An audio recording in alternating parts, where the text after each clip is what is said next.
Hello, Dr. Sayar Ahmad Saab. Can you hear me? Dr. Sayar Ahmad, can you hear me, please?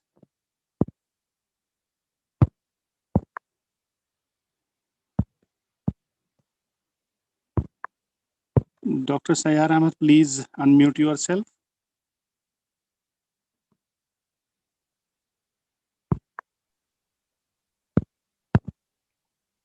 Dr. Sayar Ahmad, can you hear me? Yes, sir. Right. Walaikum salam. How are you? Was fine, sir. Am I pronouncing your name properly? Yes, sir. मेरा नाम है सयार Ahmad. Doctor Right. नहीं हूँ, mister सयार Ahmad. आप किस college में हैं? Sir, I am from Degree College, Kulgam. And what's your subject? Zoology, sir. Psychology? Zoology. Okay. थोड़ा सा साउंड में डिस्ट्रप्शन हो रहा है इसलिए सुनाई नहीं दे रहा था ठीक से. चलिए, welcome. You are our moderator for the morning session. And from 11 to 12. Yes, from 11 to 12, but you can be with us from 10 to 11 also. You can monitor the proceedings from 10 to 11 also after I introduce our resource person. Yes, sir. We'll continue to monitor and you can summarize the session at the end also. Sir, I have to monitor chat box. No issues. I'll take care of that for this first session. You can manage that for the second session. Chalo, thank you, sir. But you be with us in this session also. चलो कोई बात नहीं है sir. And do not mute yourself. You just Yes, sir. make sure there is no background noise, but keep yourself in the unmuted position. Once the session starts, then you can Yes. mute yourself till the question answer session. Okay, sir. Professor Mushtaq Ahmad Darji Saab has joined us. Kindly unmute yourself, Professor Mushtaq Saab.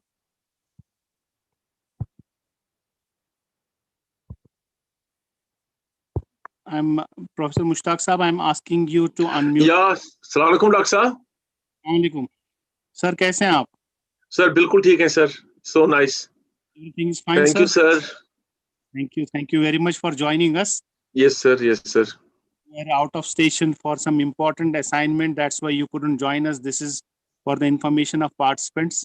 But we are glad to have our in charge director, Professor Mushtaq Saab, with us today in this very important morning. And today we are also going to conclude this course after 12 days of hectic deliberations. We are going to have the valedictory session in the afternoon at 2:30 p.m.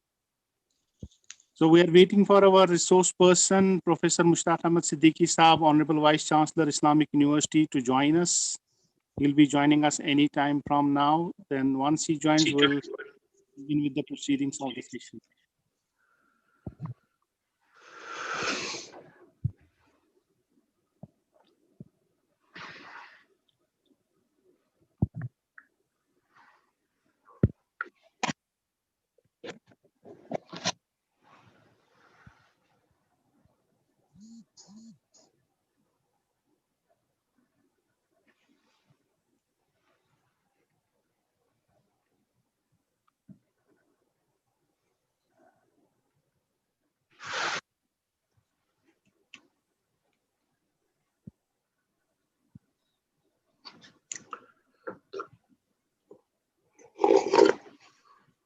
Mushtaq Saab, आज आपकी आवाज, I think your network is good today.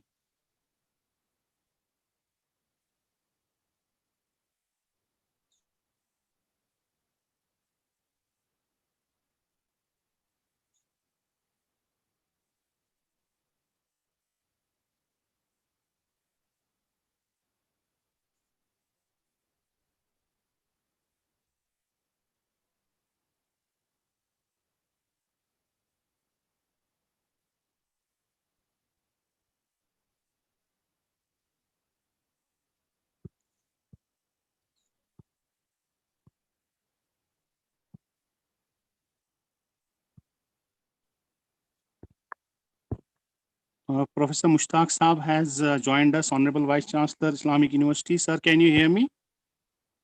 Please unmute yourself.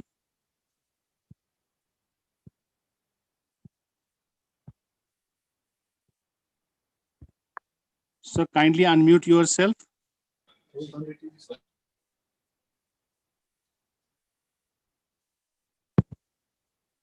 Am I audible to you, sir?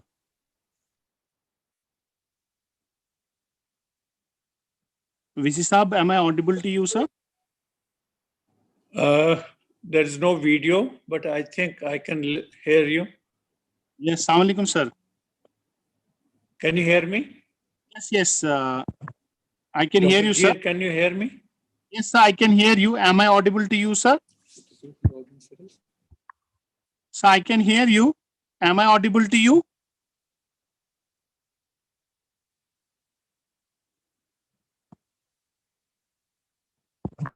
Hello.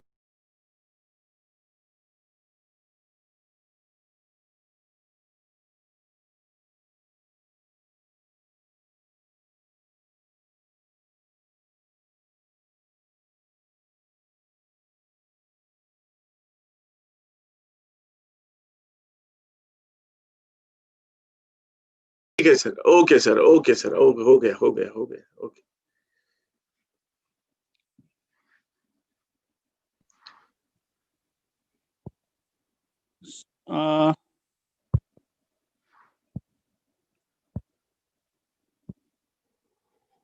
I request Honorable Vice Chancellor, Islamic University, Professor Mushtaq Ahmad Siddiqui Saab to unmute himself, please. Sir, kindly unmute. I have done it. Yes, you are audible, sir. Am I audible to you? Yes. Thank you, sir. I wholeheartedly welcome Honorable Vice Chancellor, Islamic University of Science and Technology, Professor Mushtaq Ahmad Siddiqui Saab, to this morning session. And this will be the technical session in which we'll be having a talk on vocationalization of education by worthy Vice Chancellor, Islamic University of Science and Technology. So may I have the honor and privilege to introduce our worthy resource person at this occasion. Professor Mushtaq Ahmad Siddiqui Saab is the Vice Chancellor of Islamic University of Science and Technology, Avantipur, Kashmir.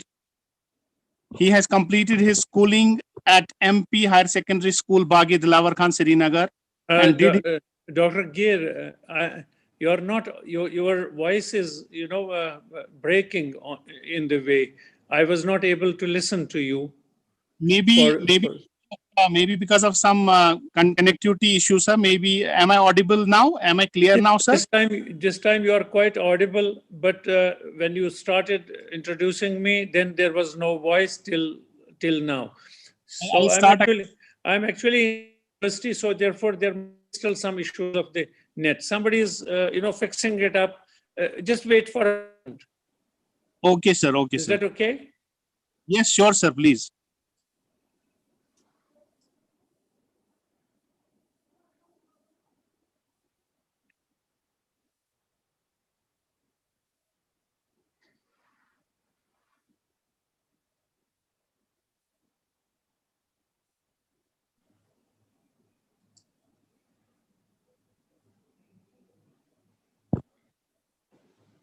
So, dear participants, let's wait for a while. Just for a while, yeah.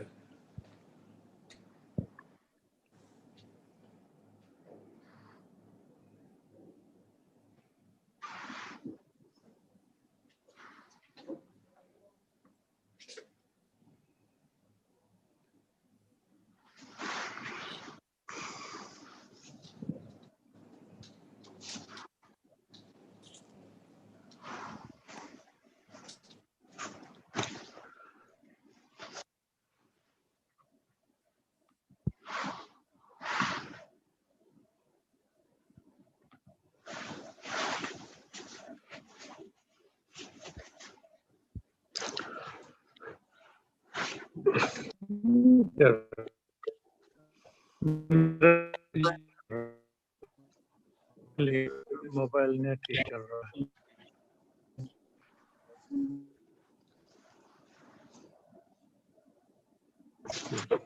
Okay, I'll leave from here.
Now it seems okay now. Yeah, please go ahead.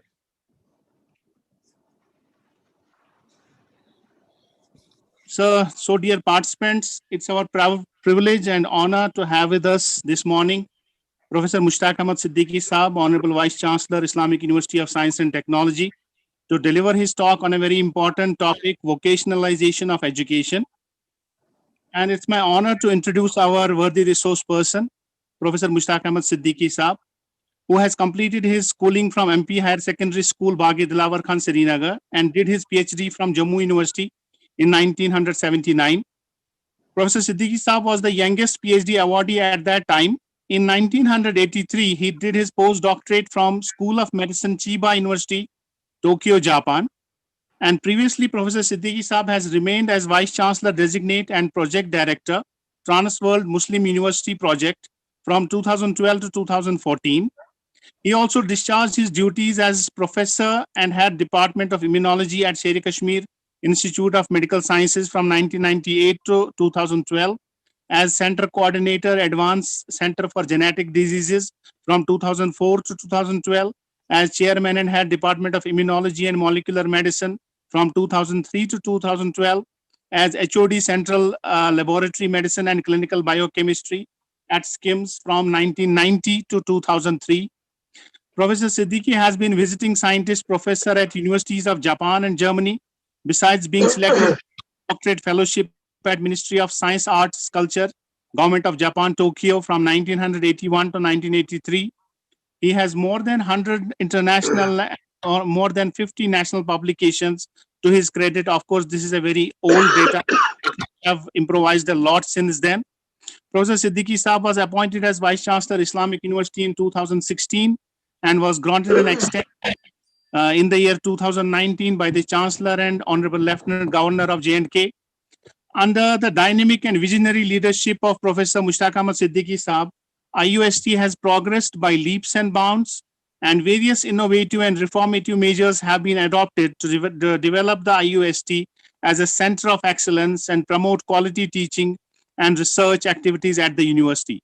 Many new centers and departments have been started under his leadership, and many new programs have been initiated for the benefit of the youth of Jammu and Kashmir. Professor Mushtaq Ahmad Siddiqui Saab has visited Human Resource Development Center many times earlier in the past and delivered talks to the participants of various faculty development programs, in spite of being overoccupied with work as Vice Chancellor of his university, for which we are highly indebted and grateful to him. And this shows the level of his commitment and dedication towards academics and academic discourses. Today, Professor Siddiqui Saab is going to talk about vocational of education, which of late has become a buzzword, more so in light of the new education policy 2020. And before I invite Professor Siddiqui Saab to begin with his talk, I would invite our in-charge director, Professor Mushtaq Ahmad Darji Saab, to say a few opening remarks, following which Professor Siddiqui Saab will begin with his talk. Over to Professor Mushtaq Ahmad Darji Saab for his opening remarks, please. Assalamu alaikum. Dr. Saab, especially to you, sir. Dear participants, it's our privilege to have with us a budding scientist, researcher, and administrator, Professor Mushtaq Ahmad Siddiqui at present, Honorable Vice Chancellor of Islamic University of Science and Technology, who, despite of his busy schedule, has agreed to speak and interact with participants in refresher course in sciences. Sir, we are all proud to have a personality like you in Kashmir, having enormous science contributions and having represented various policy-related committees throughout the globe. Sir, you have laid an impact on growth of IUST through your good governance and having lifted a small university to big heights. Sir, the participants present here belong to different universities and colleges of the country and have a good amount of knowledge and experience in their respective science subjects. Sir, they have presented their contributions also to each other and made cross-learning possible. Sir, you will find them very keen, skillful, interactive, and having thirst for learning. Sir, the present refresher course is first of its kind through virtual mode, and with the success, we are planning to continue the process further. Please go ahead. Thank you very much, sir. Okay. Thank you, sir. Okay. Thank you, Professor Darji, Professor Gir, for making me humbled through your introductory words. though I try to be humble with my job, which is my responsibility, what I did, and I feel pleasured by your remarks. Thank you very much, and thank you for inviting me to interact with the galaxy of the academics of the state of Jammu and Kashmir. You see, as Dr. Gir said wonderfully, I mean, that's what I actually wanted to start with, is that it has become a buzzword nowadays, talking about vocationalization. Probably during these last, 3 or 4 months, I might have attended not less than 24 seminars, which were conducted by Association of Indian Universities, FICCI, Chamber of Commerce's all over India, talking about vocationalization of education, because there's a reason why why it has become a buzzword. It is because it has been hugely incorporated in the NEP 2020. Actually, I will give a little bit of history of these education commissions, education policies, a little bit, maybe around 2 or 3 minutes. Thereafter, I can talk about what's my perception about vocationalization of mainstream education. Although I'm told by several of the experts in the area that my perception is slightly different than what the basically NEP 2020 says, but still, because every university has to design its own model of vocationalization, I believe we are at liberty to experiment with newer ideas, newer models of this vocationalization.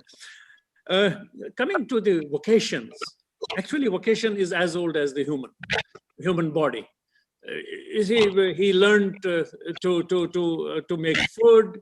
He learned to make tools for agriculture. Human body learned everything through experiences, and that is a vocation. That is a vocation. That is how you develop the concept of vocation. And in Kashmir, we have a wonderful model. How vocationalization was introduced in Kashmir by Shah Hamdan Amir Kabir Mir Sayyid Ali Hamadani, Rahmatullah, way back around 600 years earlier. If you look at the art, craft, most of the professions of Kashmir, hardly 40 years before, we had all kinds of vocations which were introduced by Shah Hamdan, and these were, we were having, paper mache, we had carpet weaving, we had all kinds of, handicrafts, which came as a kind of a vocation. And I'm also impressed by the Chinese model of economy. How did they bring down? I'm actually trying to first make the dots, and then I will connect these dots. So I brought in Shah Hamdan into the picture, who brought in, along with his religious duties, to spread the knowledge and benefits of Islamic theories and Islamic philosophies. He also brought in these vocations, and if you look at the history says he brought in around 700 individuals along with him to apprise us, to train us for these trades which were of handicraft nature mostly. And it actually has, again, looking at the historical facts, it has brought in huge economic benefits to Kashmir right from the time the Shah Hamdan descended on this part of the globe from Iran. So now I come to the recent most, that is the Chinese economy. Chinese economy thrived on one very fundamental issue. What was that fundamental issue?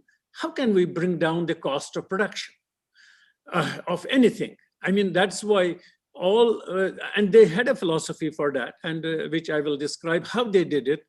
That's why you have all kinds of equipments this time, which are actually of American origin, which are patented in United States, which are patented in Europe, but they are being manufactured in Japan, in China. The reason is China made a very nice philosophy. They vocationalized their people, but at the same time, they developed one kind of a concept to bring down the cost of the production. They said that let every industry be kind of a cottage industry. Sir, So sorry to I will. Sir, sorry to interrupt you. Are you using any PowerPoint slides? No, I'm just going to talk only. Right, sir. Can you please put your video on then if possible, sir? Yes, sure, I can. Sure, sir.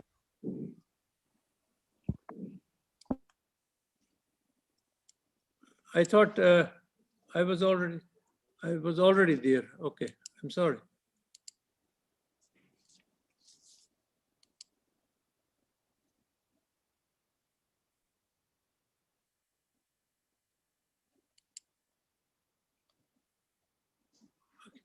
Okay, is it okay now?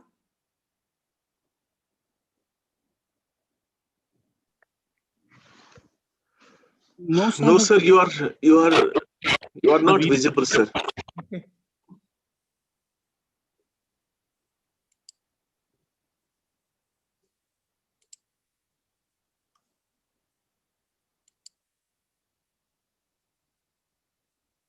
Anyways, you may continue, sir. Maybe there is some bandwidth width related issue. You may please continue. I'm actually working on a very high-end Apple this Mac system. In that case, you may please continue, sir. No issues. No, but I still believe I'll have to go back to the.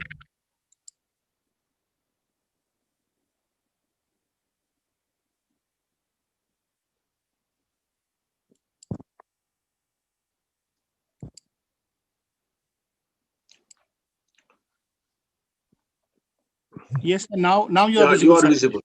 Am I? You are visible, sir. Okay. Yeah. Okay. Yes, I'm. Okay. So I was talking about how Chinese brought down the cost of production. The cost of the production they did was, can we actually develop a small time product or a components of a product sitting back in home? And Apple, I'm told, how Apple actually started their manufacturing in China was that it has probably, I'm told, around 2,000 components. And every component is being made in a home. They never attend a company's office or the company's factory. So the component is manufactured at home, and the Apple company picks up these manufactured components on a weekly basis from their homes and bring it down to the main factory where it is being assembled. What happened was, how did they now cut down the costs? The expenditure on account of this technician who is actually making a component, if he had to come to Shanghai or he had to come to Beijing, he had to hire an apartment which would cost him around something like $2,000 per month. So he's sitting at home, so those $2,000 are, saved by the technician. So there, and the transport, all these costs were brought down. So if you look at what Shyamdan brought in 600 years before, we had the shawl weaving, all this. These were cottage industries, and they were being manufactured at home. And some big businessman would collect it from these. We would call them, even in my childhood, we would call them as puiwans. Puiwan was when Tibet Bakals would go to Tibet and bring in the pashmina wool, as well as those days we had Shatos wool also available. Now we do not have, and they would bring down to Srinagar or Shopian or wherever, and most of the women would weave the shawls and every other product from their home, and a big businessman would collect it from them and they take it to Delhi. So it is a very good. What an example I said is what was actually adopted 600 years earlier is still working in 2000 era of the 21st century. So therefore, therefore, what's my point in saying is that this vocationalization has been going on for a longer time. Now, what is the issue? Why are we actually talking about it in NEP? We have been talking about it earlier. And again, giving some examples of when India got freedom, and we had a brilliant education minister in Maulana Abul Kalam Azad, and he actually instituted a commission, or higher education commission in higher secondary education commission in 1952 to 53, which has even in 1952 to 53 has strongly advocated introduction of vocational courses in the mainstream education.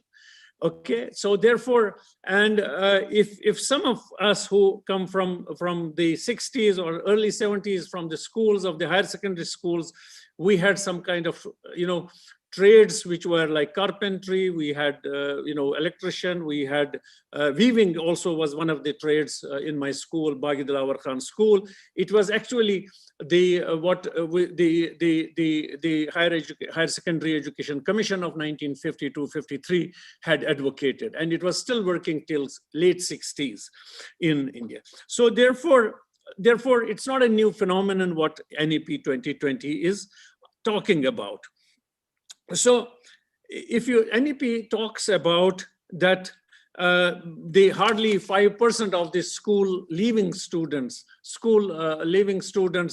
in India are exposed to one or the other skill development, skill trainings.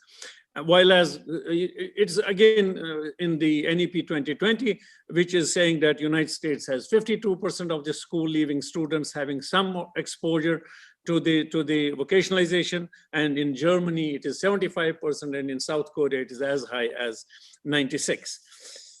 Now, therefore, it's very important, if it was already existing in 1960s, late 60s, why it has failed, and what should be the NEP 2020 being modified in order to have it more effective mechanism. One thing is certain, that we need to vocationalize. Okay, so therefore we don't need to shirk from this responsibility. There are so many colleagues of mine who are vice chancellors from different states, and they usually have an argument: what is the job of a higher education, and why should we actually vocationalize our higher education? Our jobs are to decipher knowledge through our educational programs, leading to bachelor's, master's, and PhD programs, and to generate knowledge through our PhD and the research, postdoc research programs. So therefore, where do we come in? So this is there are two groups of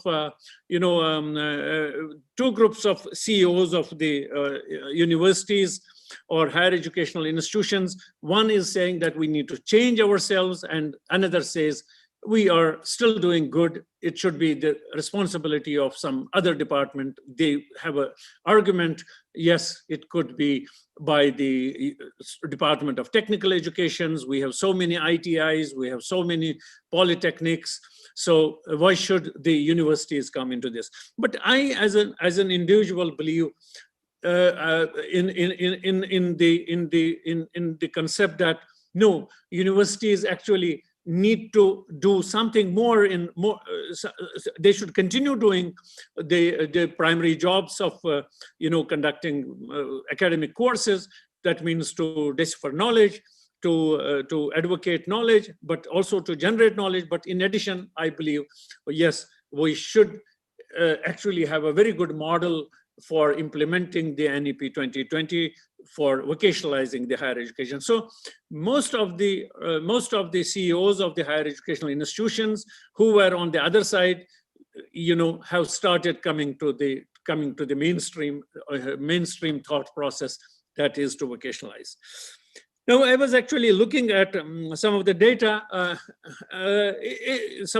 which has been, researched enough by many experts.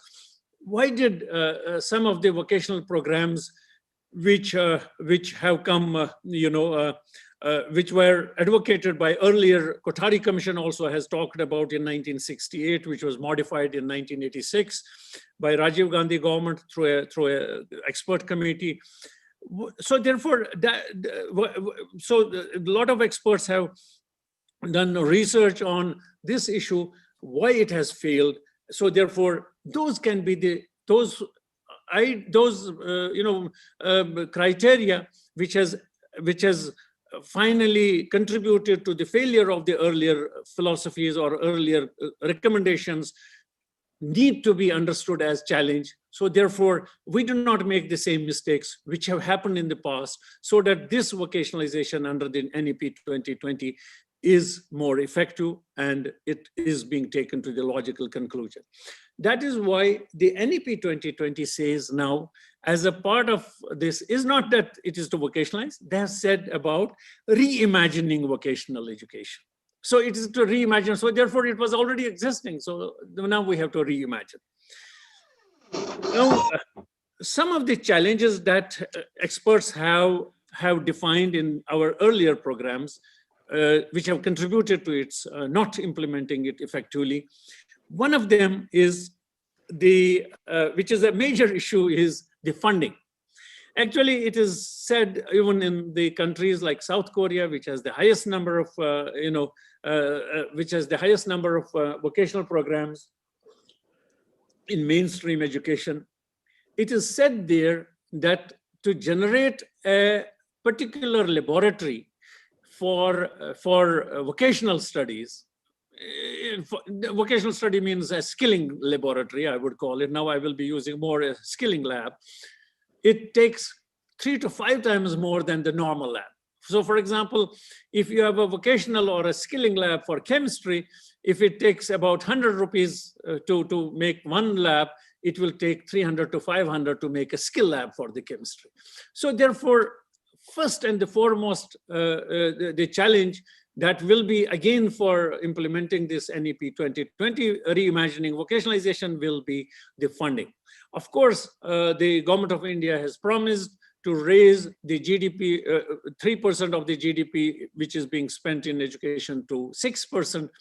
But it is still unclear where from this 3% of the GDP will be coming to.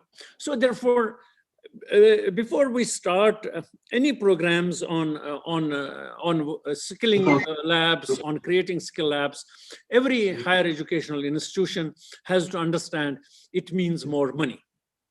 Second part, which has contributed earlier, which is now a challenge, which should be considered while implementing the 2020, is who trains in the skill labs. That's a very, very big issue. Who trains us in the skill labs? Does a conventional teacher have all the qualities, have all the qualifications of training in a skill lab? That is probably where we will have to take a call. Yes. Now, while the expert groups which are talking about implementations, they say, yes, there could be a blend of the conventional teacher and another teacher who comes from the industry or who comes from the field, who is a worker in the field. So therefore, that is the second part. They say that we will have to, hire additional workforce which are trained in imparting the skill trainings. So therefore, that will come as a second challenge. But again, what I'm sitting in the CEO's chair of one university, I'm seeing then it will again need huge amount of money to pay for such trainers. And we know that, for example, why are we losing IIT graduates only at the graduate level? They don't go for masters and the PhDs. It is because they get more salaries than if they would complete their masters and PhDs. As a teacher, they get less salaries than as compared to what a company pays for them after doing just a BTech degree or a bachelor's degree. So obviously this means if you have a person like who is working in an industry who is paid more than a professor, so if you hire his services, you have to pay him more to work in a skill lab, so to train our students in the skill lab. So therefore again is a matter of money, and then also the availability of such workforce, which are otherwise also overworked in their respective areas of working, whether these are big companies or smaller companies. So therefore that will be one more challenge which we have to look at. And the third, which is the most important, is it has happened even in Europe, where it is the socially acceptability or unacceptability of a trade in the conventional or the conservative societies. And it has been found most of the times there's a peer pressure.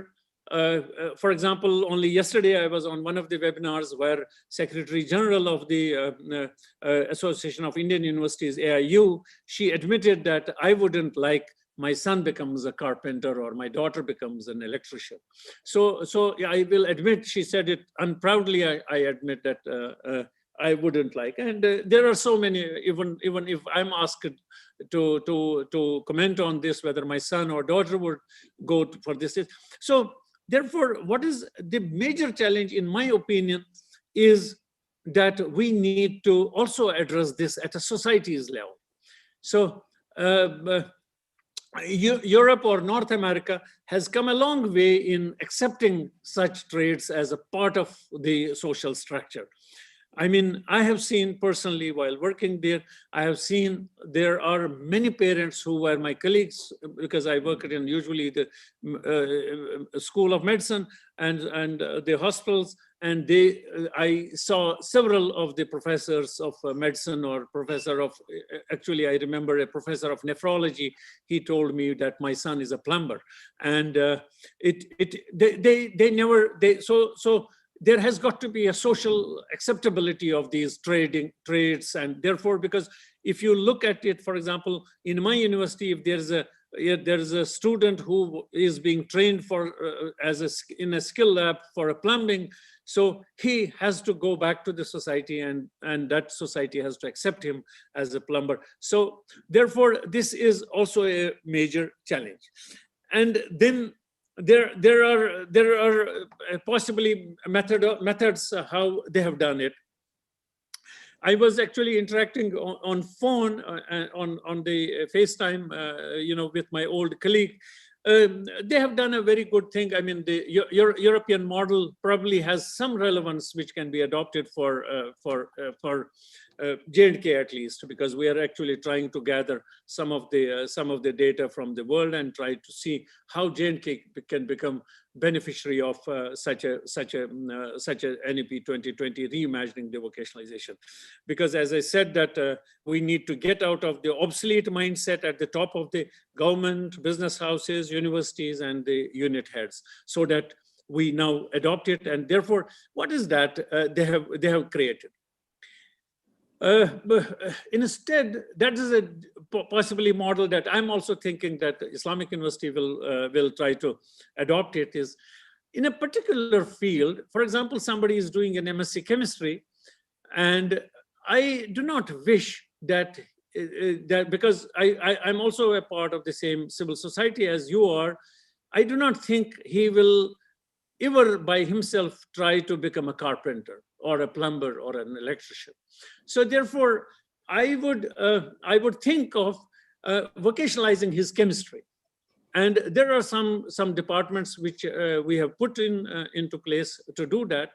For example, in chemistry, we created, actually before this NEP 2020, we created a small cell, which was a startup cell in chemistry. And we started exposing the students for the extraction of the oil from the lavender. And before me, I have a very good product which I will display here. This is the seher, which has been actually produced by the chemistry students from the lavender extraction. So there are areas for example, I'm only giving a few of the departments which can actually vocationalize their own mainstream education, that they don't have to go from very far off from what they have acquired as a knowledge. during the postgraduate degree, and then they go for an electrician training. Maybe electrician skilling can go at a different level. So there are two areas which we have identified, for example, for chemistry. One is the flavor, because flavor is, scents and perfumes is the order of the day. And second is the medicinal plants extraction, and try to, because these are very conventional medicinal plants. These are not new researches that we are doing. Whatever research is already existing, whatever products are available in the market. So we are actually pushing this chemistry towards development, or towards vocationalization, skilling them to extract the oil from the lavender leaves, which are existing in Kashmir. Similarly, we are trying to extract some of the medicinal components or extraction of the medicinal plants. So therefore, this will have some two kinds of advantages. One is it will have a social acceptability. This master's in chemistry guy will not find himself in a belittled world that I'm doing something which is not commensurate with my training and all that. Similarly, we have the civil engineering department, where we have already put up, civil engineer is supposed to construct buildings. Yes, good. He is already doing that, so he can be vocationalized in that. But in addition, there are certain components which we actually are trying to exploit for vocationalizing the civil engineering students in the university. That is, there are labs, laboratories, which usually give you soil testing laboratory, water testing laboratory, these concrete testing laboratories, which we call the geotechnical labs and all that. So therefore, we are trying to start to create, we have already created, these labs are already existing in the civil engineering department. But if we can actually identify students who really wish to make a career in putting up a geotechnical lab tomorrow. They don't need to actually go for the making of the buildings. Maybe he doesn't find interest in that, but we will skill him to develop a geotechnical lab at a sector which suits him, like private sector or whatever you call it. So therefore, similarly, we have several departments like mechanical engineering, where we are actually trying to push skilling into mechanical engineers into the automobile workshopping, which is their bread and butter otherwise also, but we'll skill them more effectively in these areas. Similarly, food technology has a lot of scope to develop food technology products, food products out of the. So my idea is, one is definitely that is vocational training. That we have a wonderful system in the university. We have a polytechnic, which is our own polytechnic in the university. The polytechnic will do small-time jobs like, as I said, carpentry, and probably that will suit only a class 12 pass student or that. But to talk to the master's student, or tomorrow somebody even completes his PhD, and after PhD he wants to have a skilling, but my feeling is it has to commiserate with his knowledge, and it has to commiserate with his thought process. It shouldn't become something which is today he takes a skill, he takes a training in that skilling, but tomorrow he leaves it because it was socially unacceptable for him. So therefore, what my feeling is that universities should develop their own models of skilling. To teachers who are this time attending this seminar, for them I have to actually give them a suggestion. There are many things I'm told that these are all science teachers. There are many things in science which can be exploited for skilling, and let these vocational programs, the skilling programs, be very close to their knowledge domain. Let it not be completely two different domains. One is what he takes a degree in, and the other is what he is actually taking a skill in. So therefore, my wish is that all of us put our thought process into place, where we can think of such skilling which helps them to develop good employability opportunities, which also commensurates their thinking, their domain knowledge too. So therefore, I'm actually more interested to interact with the teachers. So therefore, I'm not going to take much larger. Again, what's also important is when we think about a particular skilling program, we need to first see whether it has a capability of generating employment. Because what I'm seeing is some of the students, the affiliating universities are trying to find out how many credits we can give for these vocational trainings. And most of the students, especially at the graduate level, in the college studentship level, they're actually trying to use I would say not a good advantage of these credits. What they try to do is they pick up such credits which suit them so that they don't have to work hard for that.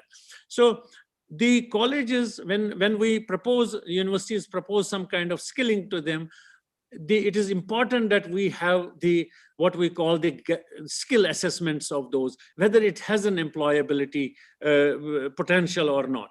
And then can we see the skill gaps? Do we have those skills already available? And if they are available, can we identify the gaps in those skilling procedures? Thereafter, we can adopt them to the benefit of the students.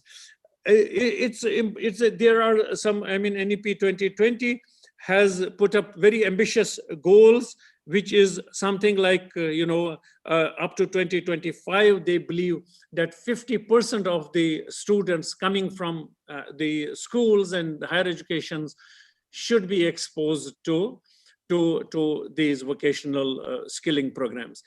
As I said, that the NEP 2020 at this point of time says it is 5% at this point of time, and to bring up a gap of 45%, it's I would say an ambitious program, but nevertheless, it is better that we start now.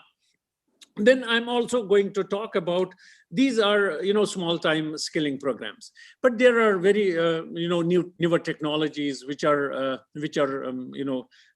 going to shape our human behavior in future. We have been talking about artificial intelligence, data mining, Internet of Things, machine learning. All these programs should be introduced by our universities and by our colleges in skilling programs. So that therefore, this is where probably we will have a much higher social acceptability. Firstly, I talked about those where we will have a lot of challenges of acceptability by a student, by the peers of the students also, like the parents of the students. But here is another group of skilling, which we can pick up this skilling for. Those are we have these disruptive technologies. And we are, at least in Jammu and Kashmir, we are not very close to I would say close to effective programs of learning in these areas, including Islamic University, although we are struggling to establish an artificial intelligence lab, for which we have already procured most of the equipments. So therefore, these are areas which can suit sometimes even a chemist or a physicist or a mathematician. He would like to take skilling in these technologies, because these jobs will be available in plenty. Although we will lose a particular set of jobs, but we will have newer sets of jobs.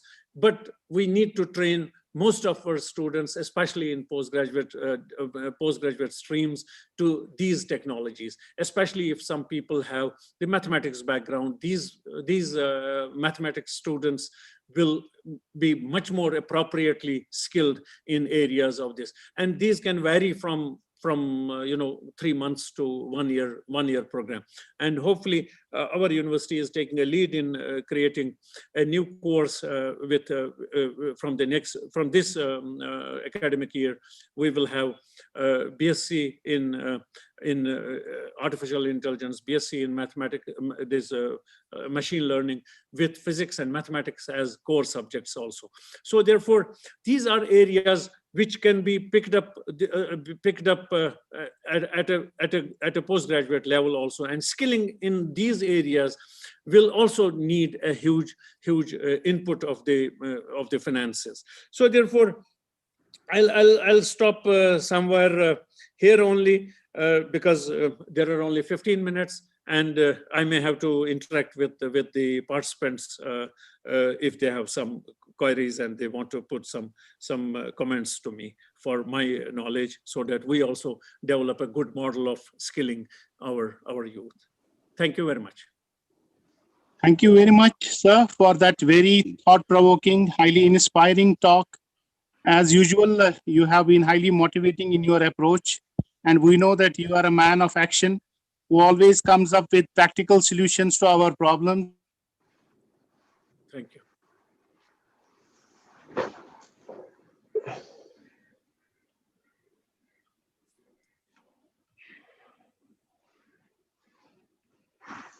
So there is a question in the chat box that one of the participants, Dr. Siraj Pare, is asking whether the colleges should be given the choice to start such skill-based courses of their own, keeping in view the interests of their own students.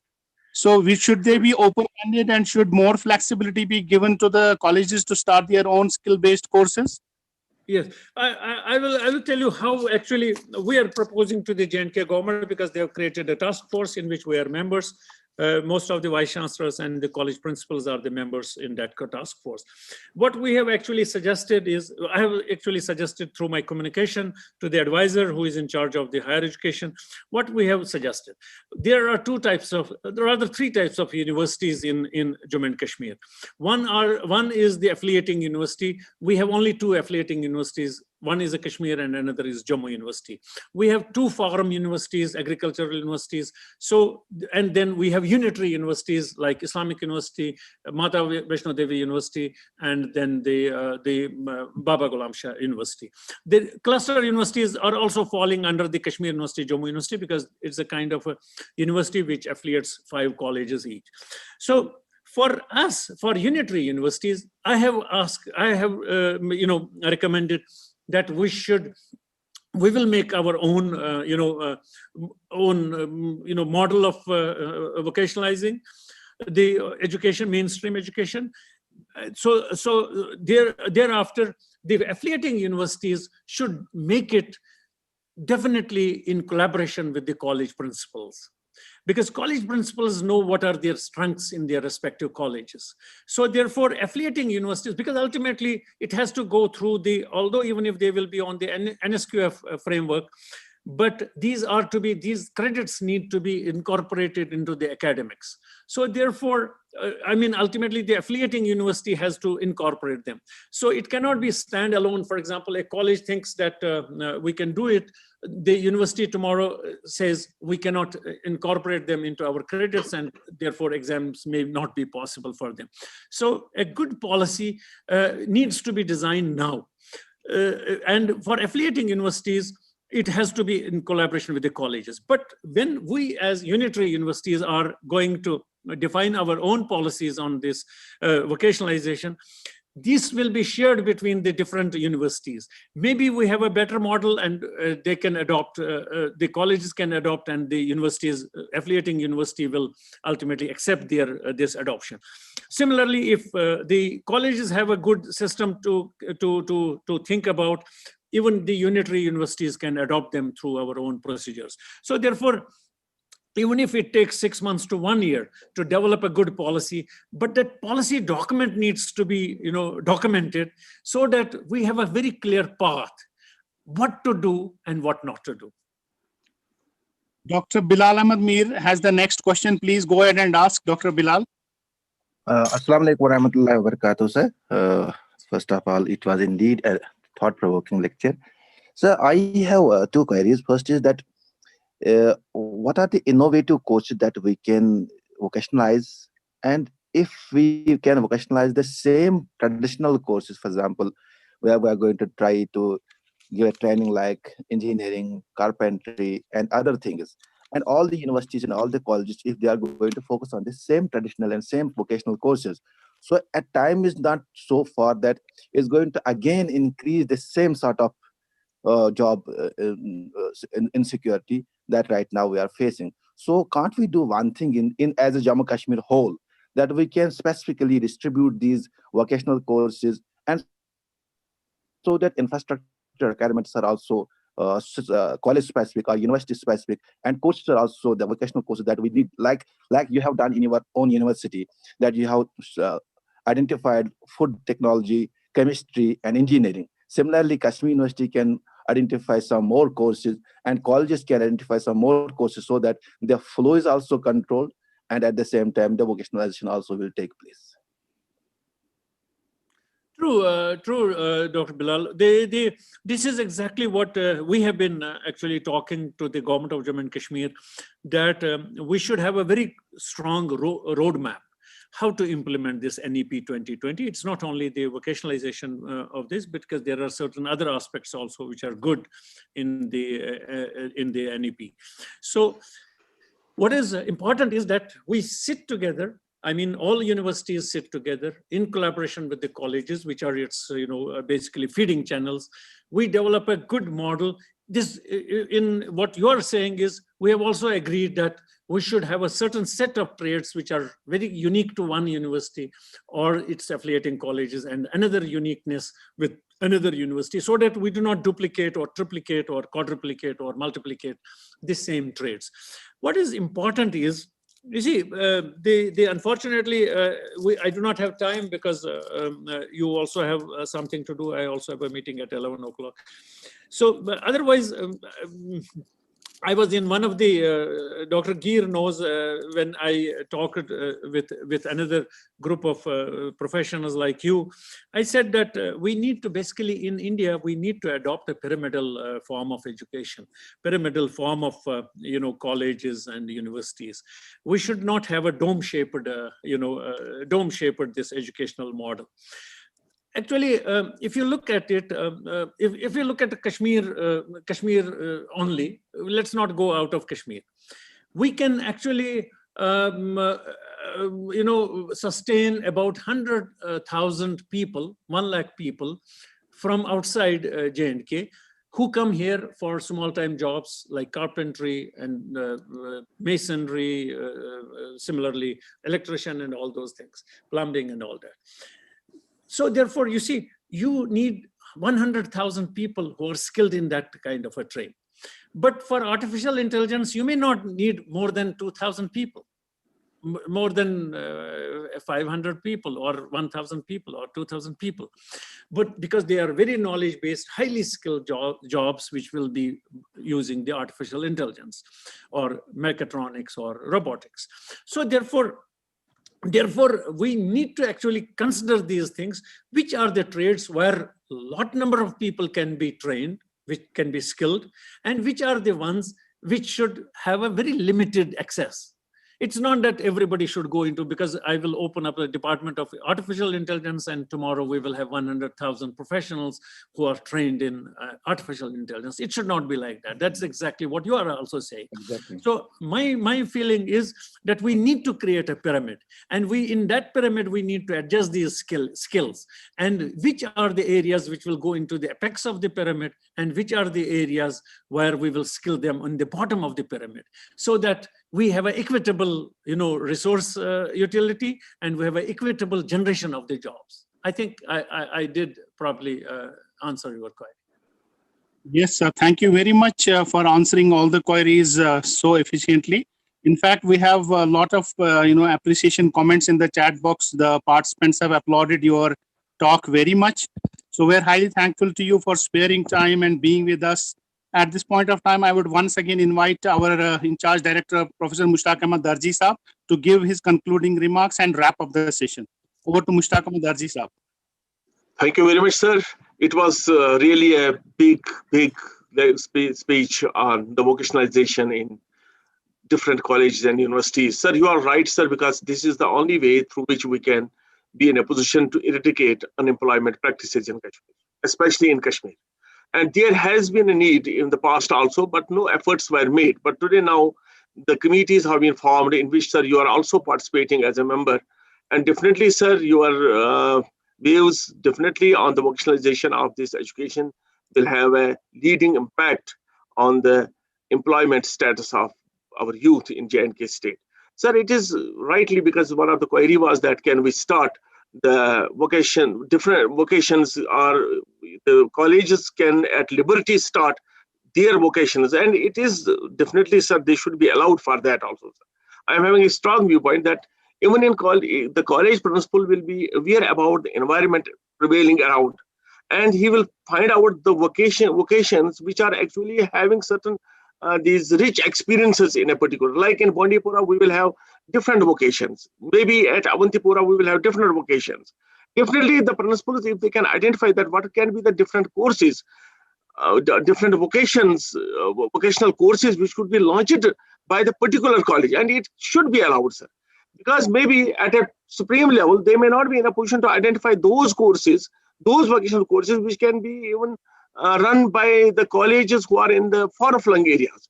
Maybe if we have a Tangda or if we have a Kopwara, sir, those principals definitely have a good exposure of the environment, and definitely they should be allowed to identify the vocational courses which should be launched by those particular colleges. So definitely, sir, your contributions in such committees will definitely have an impact. And this is the only way, because you see now the jobs are shrinking. The IT has taken this. It is being now incorporated in every field, wherein the human force is very little required now. Definitely, sir, jobs when are shrinking, then definitely we have to move towards the other aspects. So maybe this vocationalization is of prime importance. And if we are in a position to provide, really, if we are in a position to provide the experiences, the exposure of youth towards those vocations, definitely when they will complete their education, they would be in a position to use those courses as their profession, as their employment. Sir, it was so nice to hear you, sir. Thank you very much, sir. So nice. It was definitely thought, and yes, sir, the chats definitely, sir, are praising you a lot, as Gir Saab said it rightly. Definitely, sir, but it should have been enough of time should have been there, wherein we could have interacted. Maybe, sir, next time we will definitely have more time, and we will be in a position to interact more on this, because now, as per the new policy, we may be having an opportunity to start such vocational courses in different colleges. Thank you very much, sir. So nice of you, sir. Thank you. I'll leave the meeting. Sir, yes, sir. Should I leave the meeting? Yes, sir. Please go ahead, sir. Thank you. Thank you very much.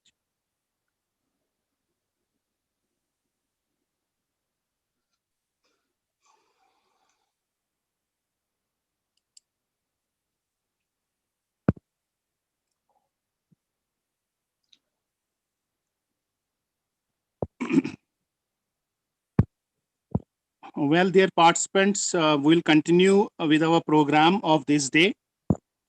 And now we are going to have another session by Professor Muhammad Amin Sofi Saab, former head dean, Department of Mathematics, and presently professor at the Institute of Mathematical Sciences, JK Institute of Mathematical Sciences.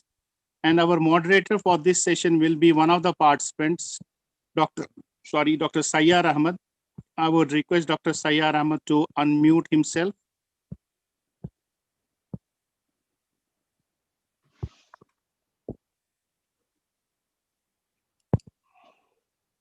Hello, Dr. Sayyar, are you able to hear me? Hello, sir. Yes, you're audible. Am I audible, sir? Yes, you're audible. Please stay on while we'll be waiting for Professor Amin Saab to join. Then we'll start with the next. Okay, sir. Yeah, we have with us Professor Sofi Saab already in the group. So I would request Professor Sofi Saab to kindly unmute yourself, sir. Assalamu alaikum wa rahmatullah. Wa alaikum assalam wa rahmatullahi wa barakatuh, sir. How are you? Good. -8 and still getting down. The temperatures are really awful. Thank you very much for joining us. Alaikum. Thank you very much for joining us. I welcome you to this morning session, forenoon session of the last day of this 2-week refresher course on sciences. So just now we had a thought-provoking session by Professor Mushtaq Ahmad Siddiqui Saab, Honorable Vice Chancellor, Islamic University of Science and Technology. And what better we could have asked than another lecture by an eminent luminary and educationist, Professor Muhammad Amin Sofi Saab, who has a brilliant track record at the University of Kashmir, renowned educationist, known throughout India for his academic contributions. And sir, I wholeheartedly welcome you on behalf of the Human Resource Development Center to this session. And we are going to discuss, Professor Sofi Saab is going to discuss a very innovative and very interesting topic related to mathematics. Seeing is not believing, the centrality of proof in mathematics. So this is going to be yet another exciting session. And this will be the last technical session of this particular course. There was no other better way to conclude this course than by the lecture of Professor Sofi Saab. As you know, sir, we have one of the participants who dispenses the duties of a moderator. And today we have with us Dr. Sayyar Ahmad, who is from Government Degree College, Kulgam. Mr. Sayyar Ahmad would...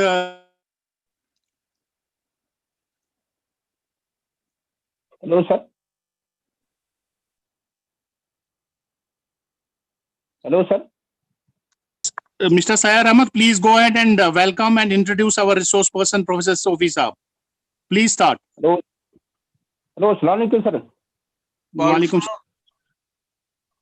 I am Sayyar Ahmad from Government Degree College, Kulgam. I am assistant professor in the Department of Zoology. I am going to invite on behalf of Human Resource Developmental Center, on behalf of HRDC team, and on behalf of all the participants, including me, our renowned guest, Professor Ali Muhammad Sofi Saab. Muhammad Amin Sofi Saab.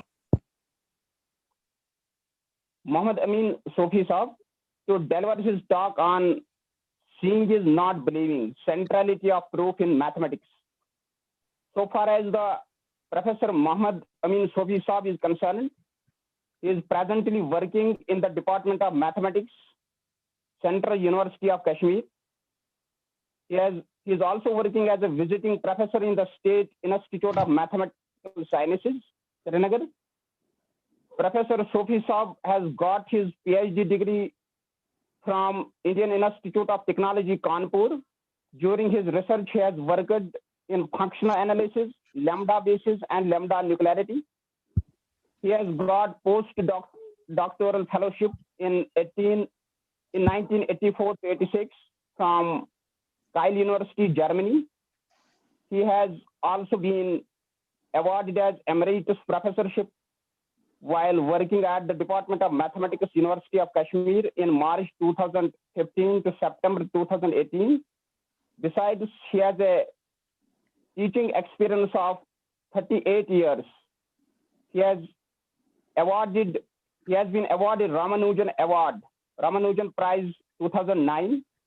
He has worked at various positions like research assistant IIT Kanpur, lecturer Department of Mathematics, Aligarh Muslim University, Aligarh, professor of mathematics at Al Qasim University in the Kingdom of Saudi Arabia, professor PG Department of Mathematics and Statistics, University of Kashmir.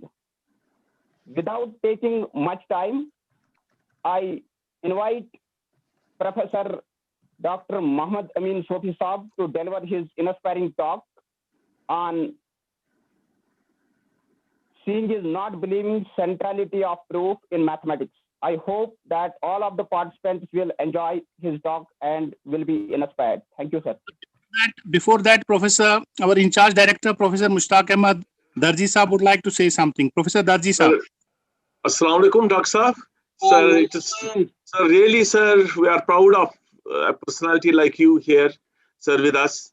A known mathematician, you had been a good researcher, a good administrator, served as an administrator in different departments like Dean Faculty of Sciences, Head Department of Mathematics, Dean Academics, and left a rich experience of your good governance.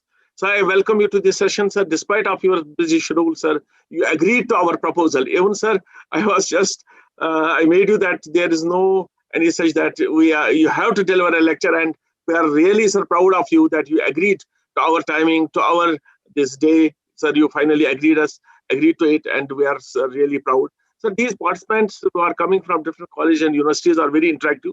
You'll find them very skillful, and they are all having a thirst for this learning.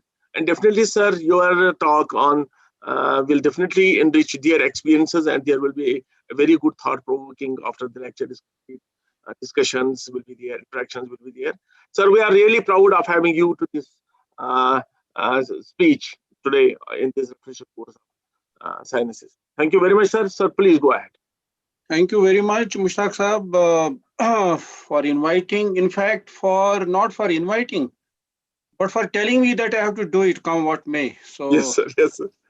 Yeah, of course. Sir. The thing is, I'm very happy that you and Ishaq Saab are doing a very good job, and in fact, the center has been having a very good tradition of featuring some excellent lectures by experts drawn from our local universities, colleges, and elsewhere. So I wish the center continues with the same enthusiasm and ambition. In the beginning, I mean, let me say that, excuse me, I cannot locate anyone who is into mathematics, more so because Sayar Ahmed has been given the task of introducing me, which means there are no mathematics teachers around. So, well, that's a heartbreak. I wish there were at least a few of them. Sorry to interrupt you, sir. We have a few mathematicians in the group, but today being the last day, Dr. Sayar Ahmed was very keen to moderate, and he had not got an opportunity. But in fact, one of the mathematicians is joining us from West Midnapur, West Bengal. His name is Professor Bablu Samanta. And there are few more mathematicians in the group. They have also made their presentations during the course. Good. So yeah, okay. So you will make my day if there are any. Okay, so let's get back to the topic that I'm planning to talk about and share my thoughts with you. On most of the occasions in the past, the kind of talks that I have given have been mostly about education. So, which has nothing to do with mathematics per se. But then today I'm going to talk about some aspects of mathematics which are not generally familiar to those who are uninitiated into mathematics. So here we go. I may need to share my screen once in a while, but not really. I mean, or you are able to see it? We are able to see you, sir, but you have not shared your screen as yet. I'll do that presently. So let me start, and then I mean there are certain some technical details which I would try to I would try to avoid, and some figures that I mean those things will crop up on the screen as and when it's needed. So to begin, the basic philosophy about knowledge is what? As I put it, I mean, I have seen it somewhere. I don't really know the origin, the author of this particular quote, but this is something that's extremely close to my heart.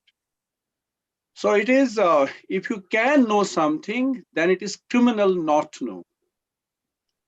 If you can know, then it is criminal not to know. It is sinful not to know. So that is the basic philosophy about creating knowledge. With this at the back of our mind, let's start with certain very obvious and natural questions. The first one is, what's mathematics all about? And why do we do mathematics? Thirdly, why pursue a career in mathematics? And fourthly, and very importantly, why mathematics should be taught to everybody as an important component of the curriculum. So there is a campaign going on in some parts of the world, especially the developing countries, rather the developed countries.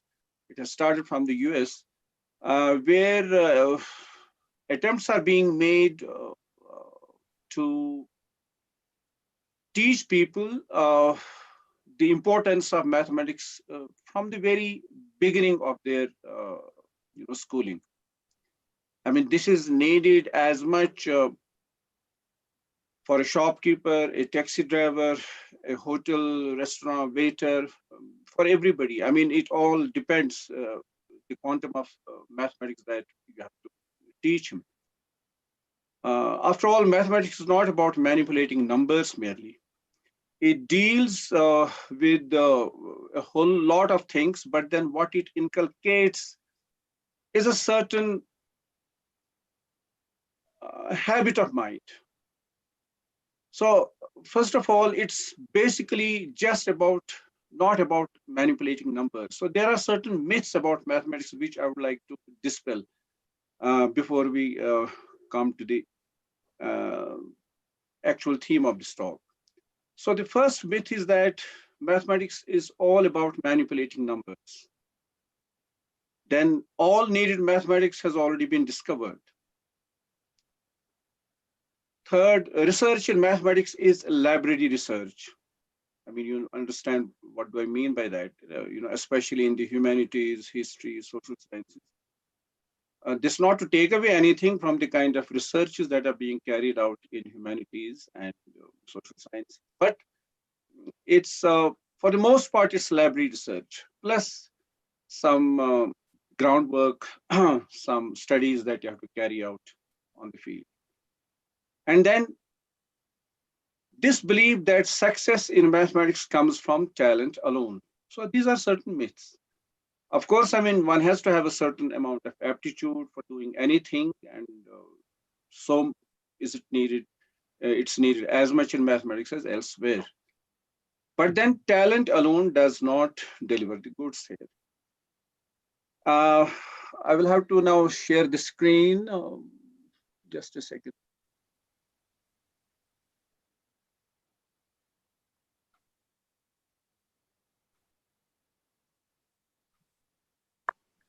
Is it visible? Not yet, sir.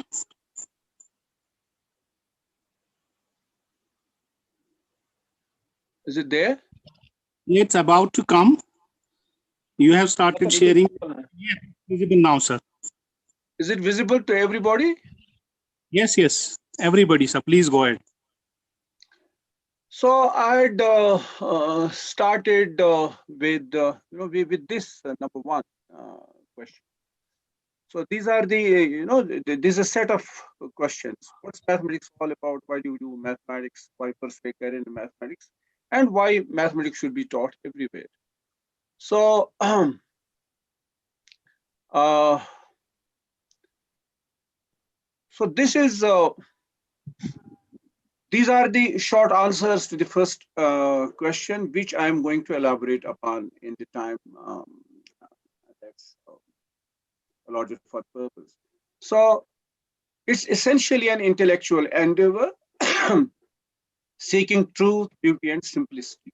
I mean, that's something which is very, very unique to mathematics. Of course, I mean, it's also shared in part by other intellectual endeavors. But then the truth is not absolute in other sciences, even in physics, which is highly, precise compared to other sciences. So the kind of truth that is sought to be discovered is something that we do in mathematics. And what one does here is to make an endeavor seeking truth, beauty, and simplicity. I'm going to elaborate upon this in a short while. It inculcates scientific temper and intellectual enlightenment. And math research results in creation of pure and precious knowledge. Mathematics is actually the science of patterns and as the art of reason. And math fosters critical thinking, logical analysis, clarity of thought, problem solving. and as a tool to sharpen the intellect. It stimulates independent thinking. I mean, I would want you to, just focus your attention to the last item in this list, the fifth one. It is something that fosters critical thinking. I mean, one might say that that happens across the board.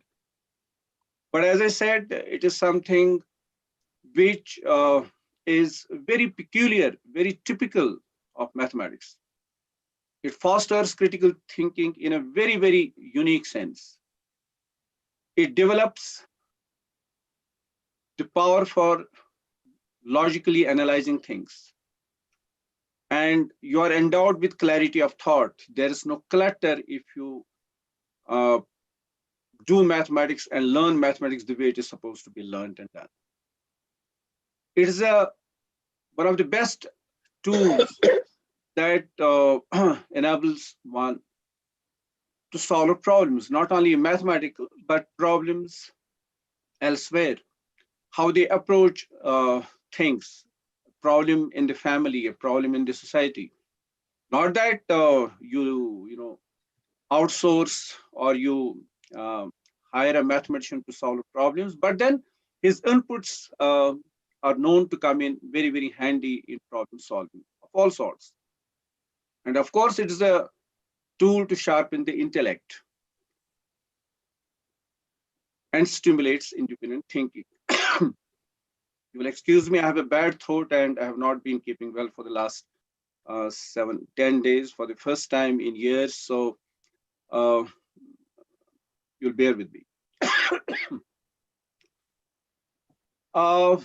This last item is something which makes it mandatory for everyone, every individual, regardless of which profession he belongs. He could be a carpenter, he could be a plumber, he could be a bus driver, he could be a teacher of zoology, he could be doing anything, he could be a bureaucrat. It is these things listed in the last item in serial number 3, which makes a strong case for carrying mathematics to a common man. Every single person is supposed to learn a certain amount of mathematics, which fosters these virtues, these values, these epistemic values. Okay, so as I said, in the short duration of a few more, about a half an hour still left, I'll try to explain this in somewhat detail. Now, why do we do all this? This is because there are certain unique features, of mathematics which are unique to the enterprise of mathematics. Enrico Bomberi was a well-known mathematician. He was a field medalist, the equivalent of a Nobel Prize winner in mathematics.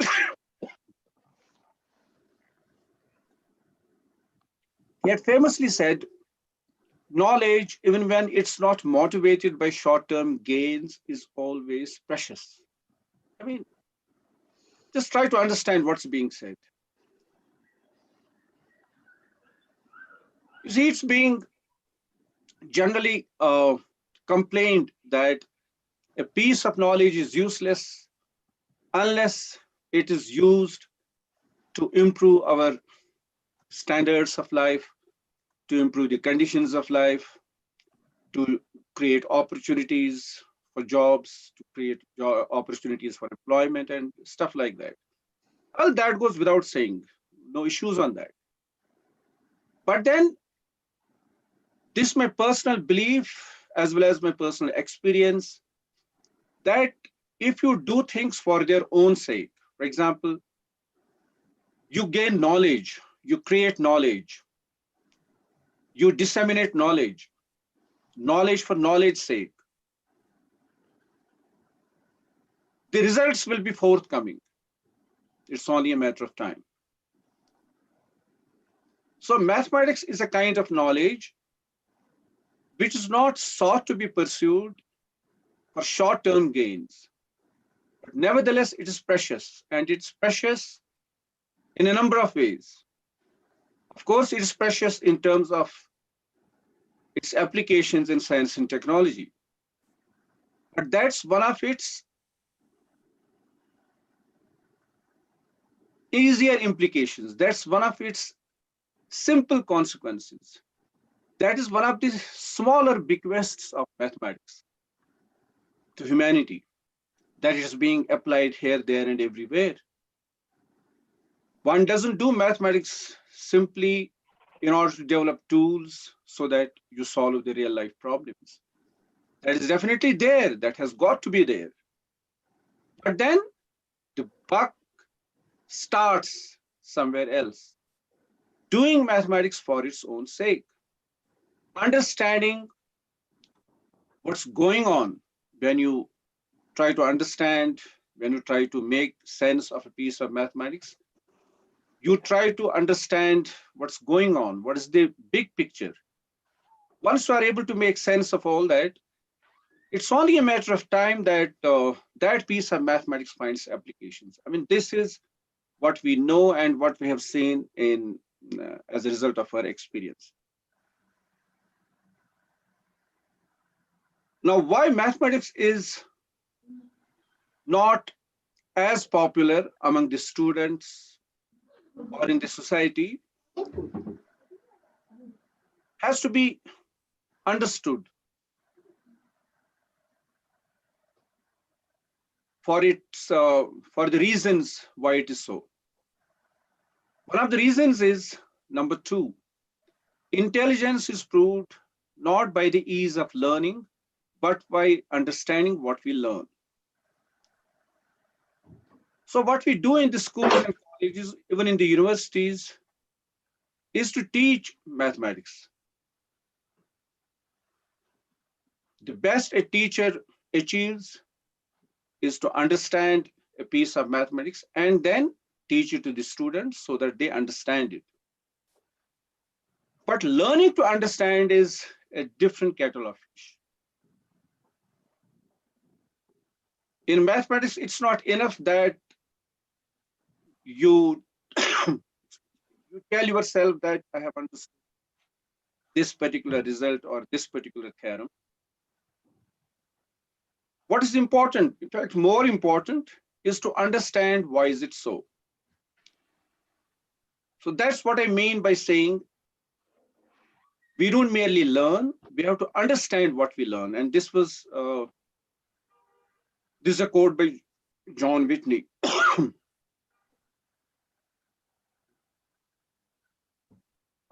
And then the objectivity of mathematics is again something which is very unique to mathematics. This is because it's only in mathematics that insights are removed from conflicting opinions.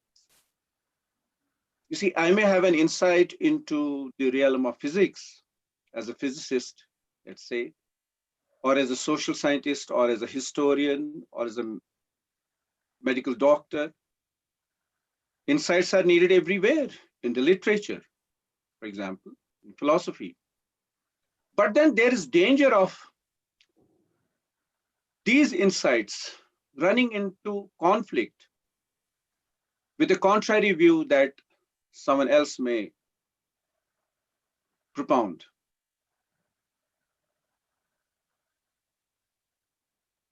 Recall, Darwin's theory of evolution, or Einstein's theory of relativity,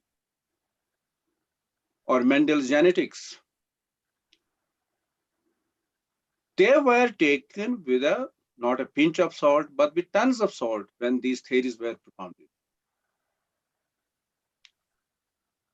So these were sciences, right? These were theories in science, in different areas of science, in physics, in life sciences, in chemistry. So there is always room for someone else to pick an argument with you that you are getting it wrong here.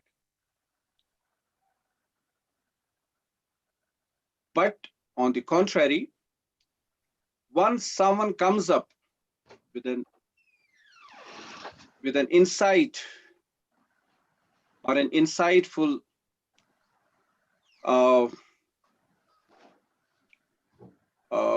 observation about a certain piece of mathematics, once he provides the reasons, there is absolutely no room for anyone to disagree.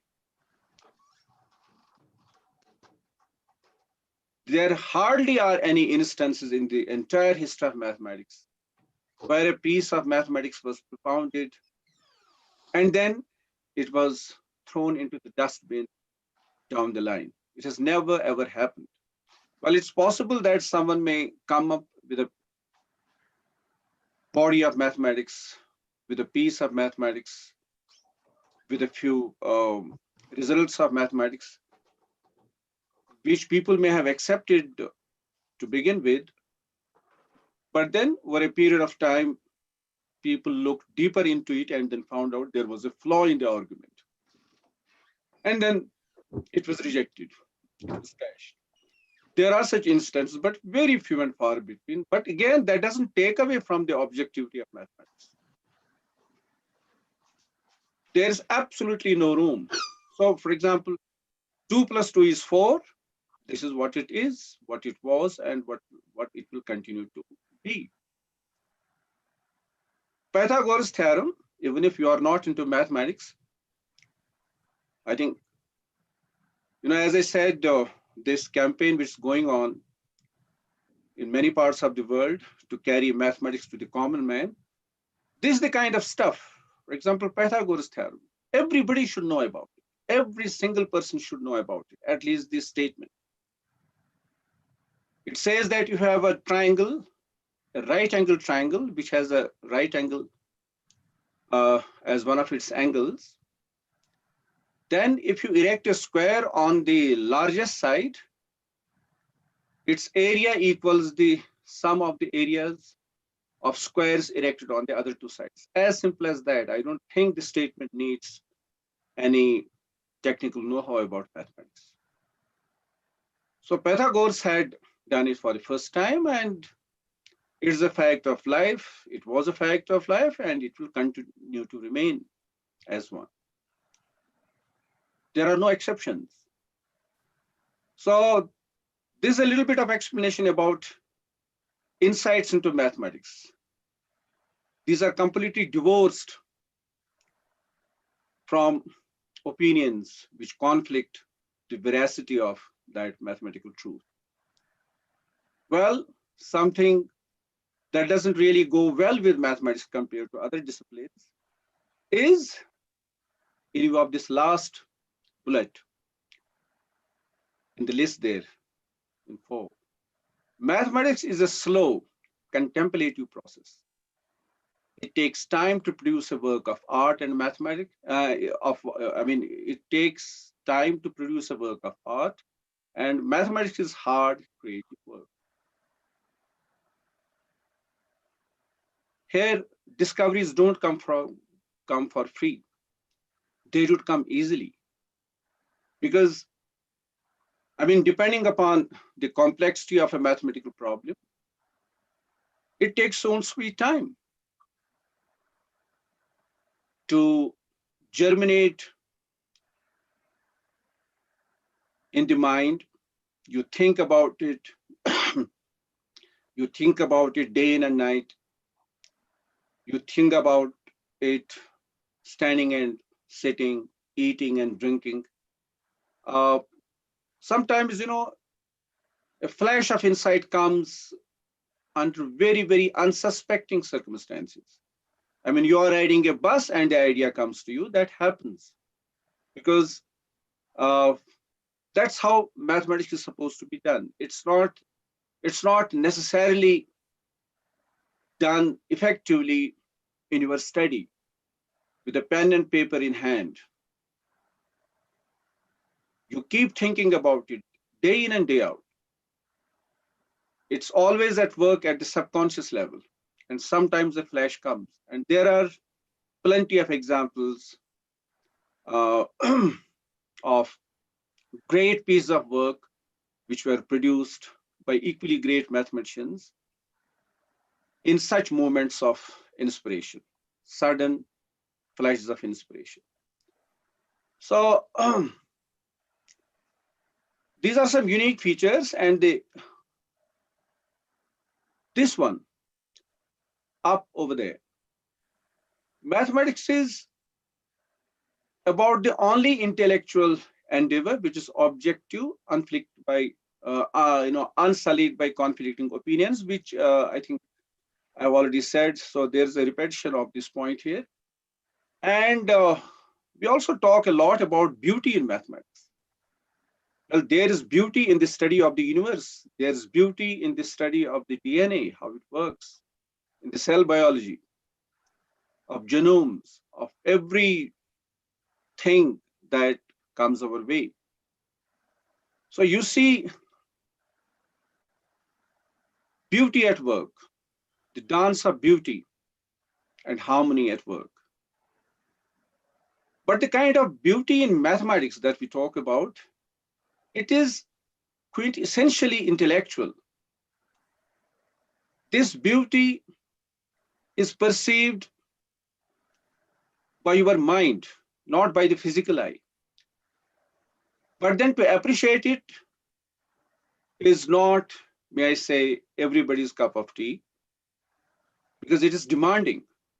And demanding in what sense? It is earned and experienced through active engagement. As a mathematician, if I like a piece of mathematics as being an object of beauty, it's extremely difficult for me to convey to you an idea of my appreciation of that beauty unless you have a certain amount of preparation, unless you have also engaged yourself to a certain extent in understanding mathematics. So the kind of beauty is very, very unique that we encounter in mathematics. And then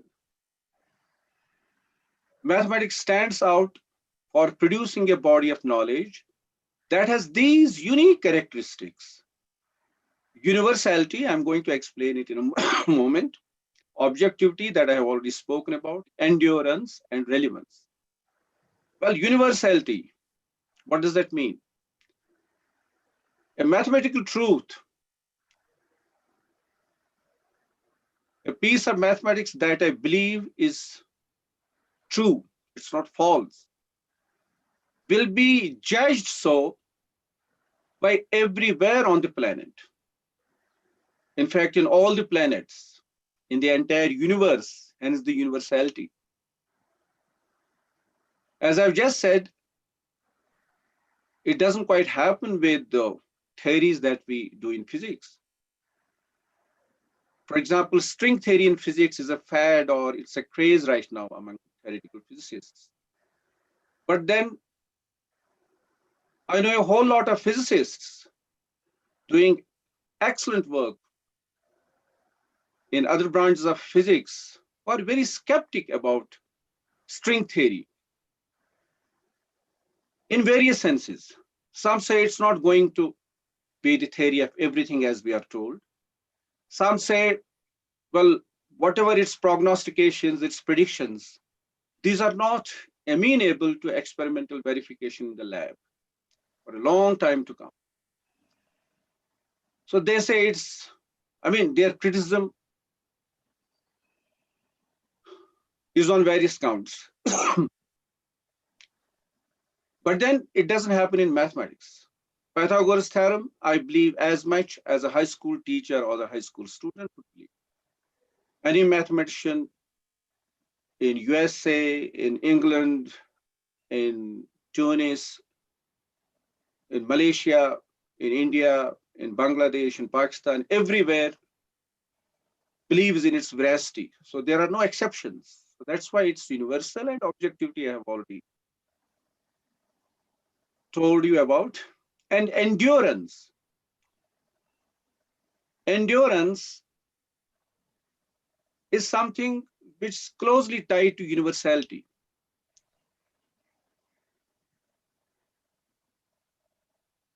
So in other words, endurance of mathematics comes from the fact that it will never be subject to change. It will never be falsified. Once the condition is, once it has been certified as being true.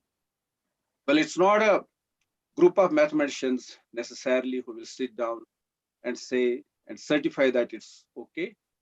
The author himself knows to a large extent whether his argument is right or not. So once he believes that his argument is correct, it's logically consistent, logically true, logically sound, then everybody else, whosoever has a look at it, will come to the same conclusion. And once there is a certain amount of acceptability of a certain piece of mathematics, then it will endure that for all times to come. And then its relevance. Well, it stands for its relevance because it's applied everywhere, as I said earlier. It is the very language of physics, that's what we know.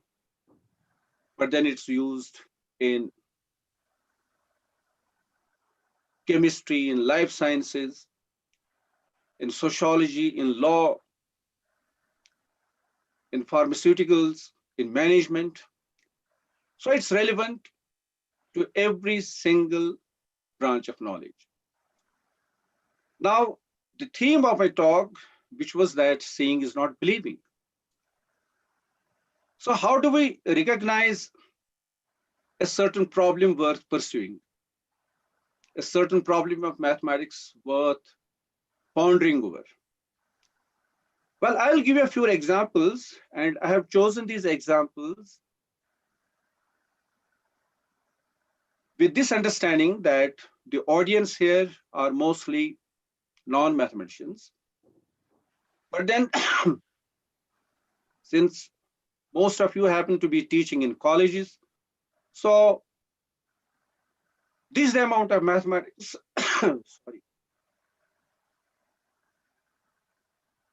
This is the minimum level of mathematics that every one of you is supposed to know. I mean, how to add and manipulate numbers, how to multiply numbers. And let me caution again, mathematics is not all about numbers. But as they say, he who counts, counts. Do you get what I'm trying to say? He who can count, counts. So this is the basic dictionary of mathematics that everybody should be aware of. I mean, this is like the 3 R's, you know, reading, writing, and arithmetic. So this is what everybody should know. Now let's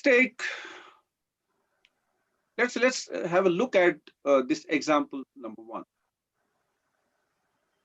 You know what are natural numbers? 1, 2, 3, 4, 5, 6, 7, right? And these are broadly divided into 2 classes, even integers and odd integers, or as you would say, even numbers and odd numbers. So 2, 4, 6, 8 are even, and 1, 3, 5, 7, 9, 11, and all that, they are odd. Everybody knows it. I don't need to explain it. Now let's look at these odd numbers. Let's take 3. I write this 3 in various ways. For example, one of the ways to write it is as a sum of ones 3 times, 1 plus 1 plus 1. Forget about the symbol that I have written later, OP equals 3. Now this OPN, O stands for odd, P stands for partitions, and 3 means the number 3. Odd partitions, number of odd partitions of 3. So partition of a number means the sum of its parts. I mean its parts which sum up to the given number. For example, 1 plus 1 is a partition of 2. And what is the partition of 1? 1 alone. Like I have written here, the partition of 3 is 1 plus 1 plus 1. And partition of 5 is 1 plus 2 plus 2, 1 plus 1 plus 3, then 5 added, 1 added 5 times. Do you think of any other? See if there is any other way to write it. Well, I could write it as 1 plus 1 plus 1 plus 2. 1 3 times and then 2, which is 5 again. But I will not include that in my list because I am talking about the odd partitions. Odd means the odd number of numbers, odd number of integers which add up to that number. For example, 1 plus 2 plus 2. So this is 5 and there are 3 terms in this. So there are odd number of terms participating in this partition. Then 1 plus 1 plus 3, again odd number. Then 1 added 5 times is again odd number of terms adding up to 5.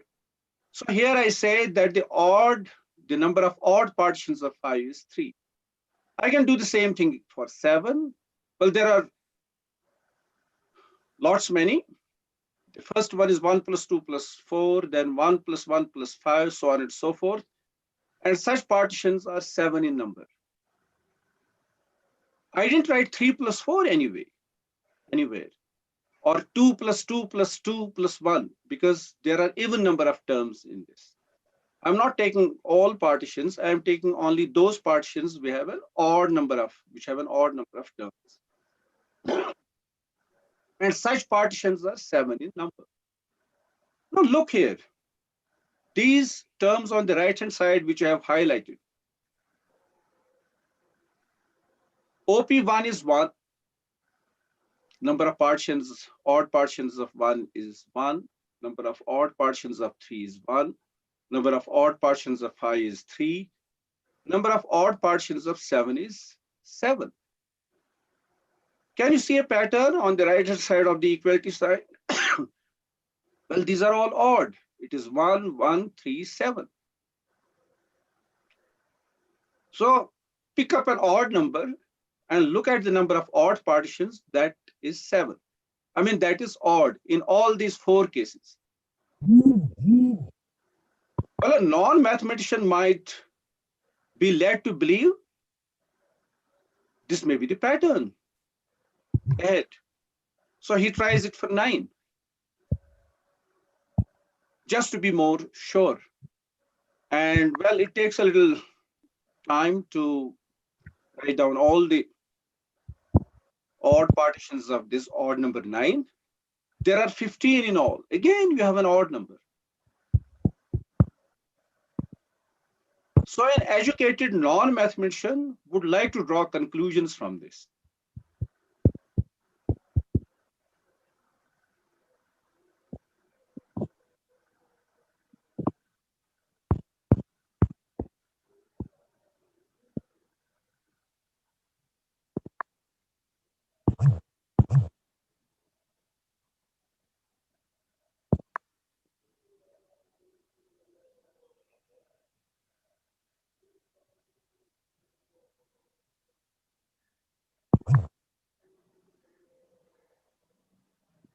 So am I audible to you?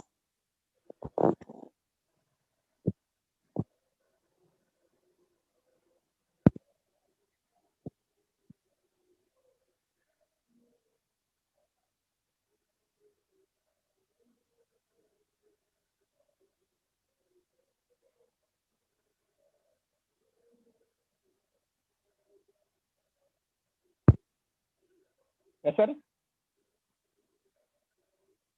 Dr. Syar Ahmad, are you able to hear Professor Amin Sofi sir? No, sir. Yeah, there is some disruption in the audio. Yes, sir. There is disruption. Yes, there is some disruption in the audio. He will be joining us back. Let me text him. Sir, his presentation is also not visible, sir. Yeah, he has got disconnected. I will have to find him out. Just a minute.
Yes, Professor Sofi Saab is about to join us again. He had got disconnected due to some technical fault. So he'll be Yes, sir. joining us again. Thank you, sir.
Meanwhile, if there are any questions, participants are requested to put up in the chat box.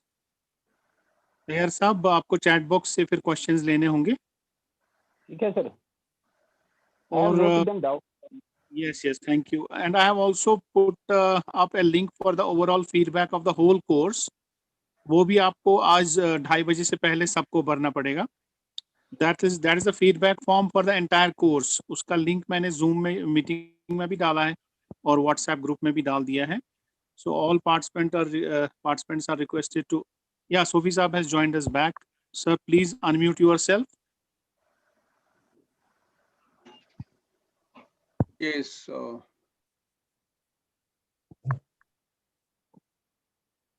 Please continue, sir. The screen is not visible. You will have to share it again, sir.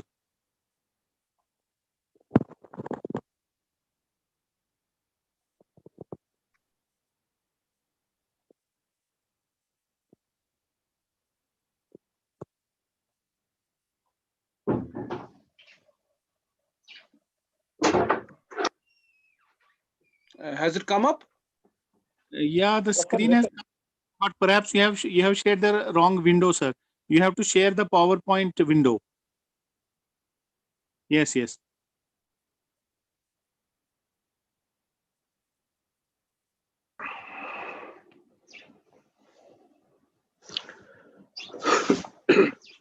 Sharing this one and then share again. You press on stop share. Yeah, below that there is another window. Yes, you can close this Zoom window. No, but you should minimize it. Don't close it, minimize it, sir.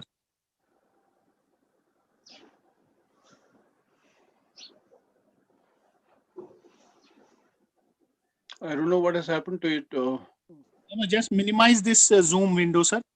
Now is it okay? Your video is visible, sir. You will have to share the screen again if you want to share, sir. Yeah, I think here it is. Yes, sir. Have you seen it? Are you able to see it? No, sir, not yet. Please press yes, on sir, the it share. is now visible. Is it Sir, it is visible? now visible. Yes, sir. Yes, yes, it has come. Yes, it has come, sir. Okay. Can you also see Ishaq sir? Yes, yes, I can see now. Please continue, Yes, sir. sir. It's okay. It's fine. It's fine, sir. All right. Can I extend a little bit to 10-15 minutes? If it's Yes, of okay. course. No issue, sir. You can continue up to 12:20. Then we will have 10 minutes for question answers. Okay. I'll do that. Thank you very much. So I'm so sorry, participants. These usual technology problems. So as I was saying, this up to 9, it is 15. Then you can continue for the next, which is 11, which is 13, 15, 17, and a non-mathematician would be led to the conclusion that it always happens. I mean, so the final conclusion that he would like to draw would be that for all odd numbers, odd integers, the number of odd partitions is always 4, right? So this will continue right up to 15, 9, 11, 13, 15, 17, 19, 21, 23, 25, and then 27. So here comes the surprise, and it is this. For 29, n equal to 29, it's an odd integer, and if you look at the number of odd partitions of this, it turns out to be even. So that is where the proof is needed. Seeing is not believing, as I had cautioned you in the very beginning. So in mathematics, we don't take anything for granted. We don't take any single damn thing for granted. When we say 1 + 1 is 2, we don't accept it because it has come to us from the word of mouth, from our friends, relatives, parents, and all that. But we subject it to logical analysis, to mathematical verification. So this is what it is.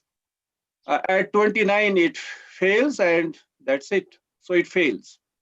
And then the next example is even more interesting, and it is this. Look at this number.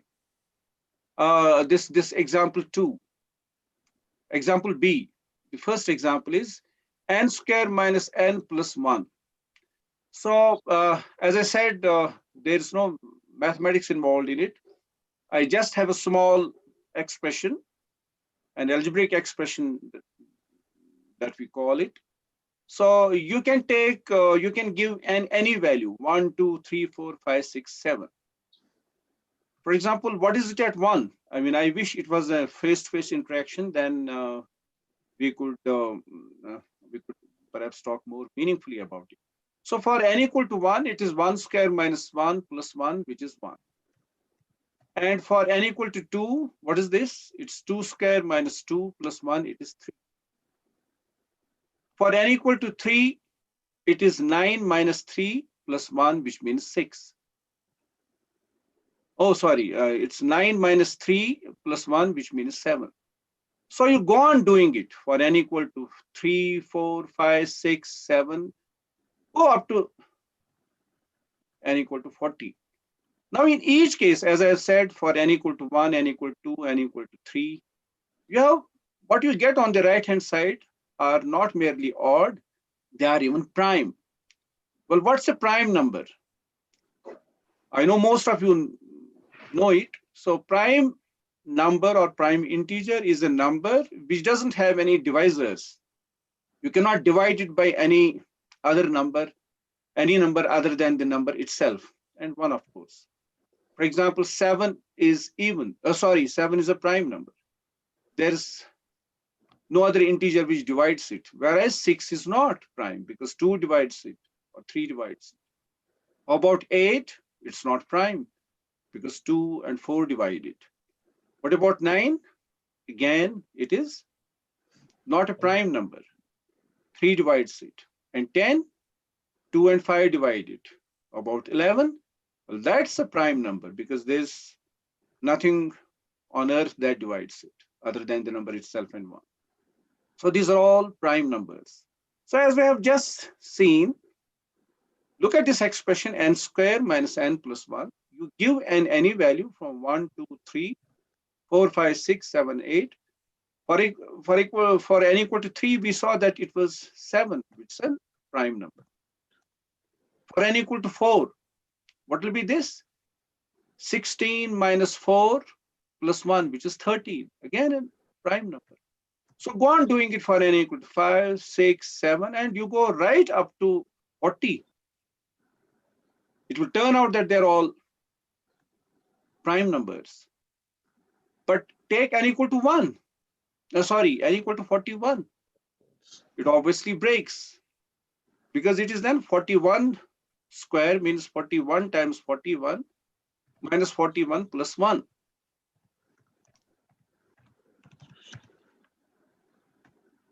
And then you'll see that it's not an even number. It's not a prime number. Okay. So again, it fails. So something that I saw, that I observed or that I checked for the first 40 integers, it turns out to be a prime number. But for the next number, n equal to 41, it's not a prime number. But this is a humdinger. The next one, example 2. Instead of that expression, you take n square plus 1091. Here something opposite happens, something to the contrary. Put n equal to 1, 2, 3, 4, 5, 6, whatever you want. You will see that none of them is a prime.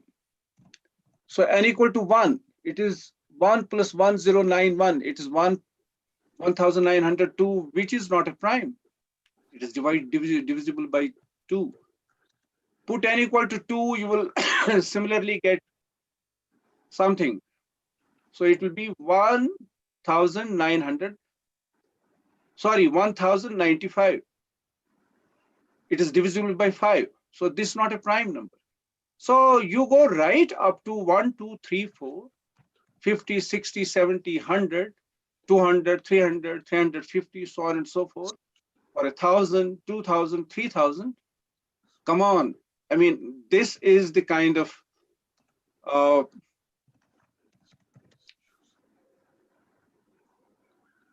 experiment that one would like to carry out for a whole lot of numbers and then see that there's a pattern.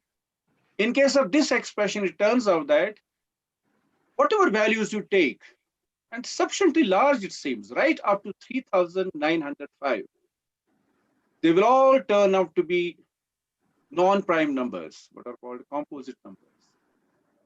But then if you take n equal to 3,906, plug that number, that value into this expression, it will turn out to be a prime number. So I see a certain pattern in the beginning and then that pattern breaks down.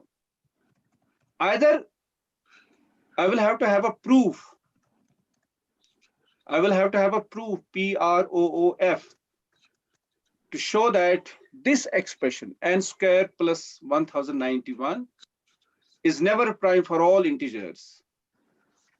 But the proof will not be forthcoming, because I have seen with a concrete example, and a simple one at that, where this expression yields non-prime numbers, but then the moment I take n equal to 3906, it turns out to be prime. And similarly in the next example, for example, 31, 331, 3331. So these are all 333 with 1 at the end. They're all prime numbers. But then if I take 3 8 times and then adjoin 1 to it, this is not a prime. So what I see is not there, it does not lead to a particular conclusion, which I am tempted to. I'm tempted to make a conclusion that if a certain situation happens often enough for a great sample of data, then the tendency, the temptation is to draw a conclusion, but not in mathematics.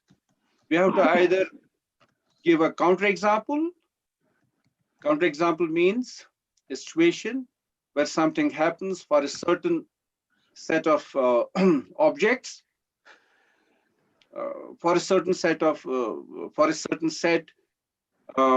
and for a certain set of values that we assign to it, but then it fails for some other value that you plug in into that expression, which is a mathematical object.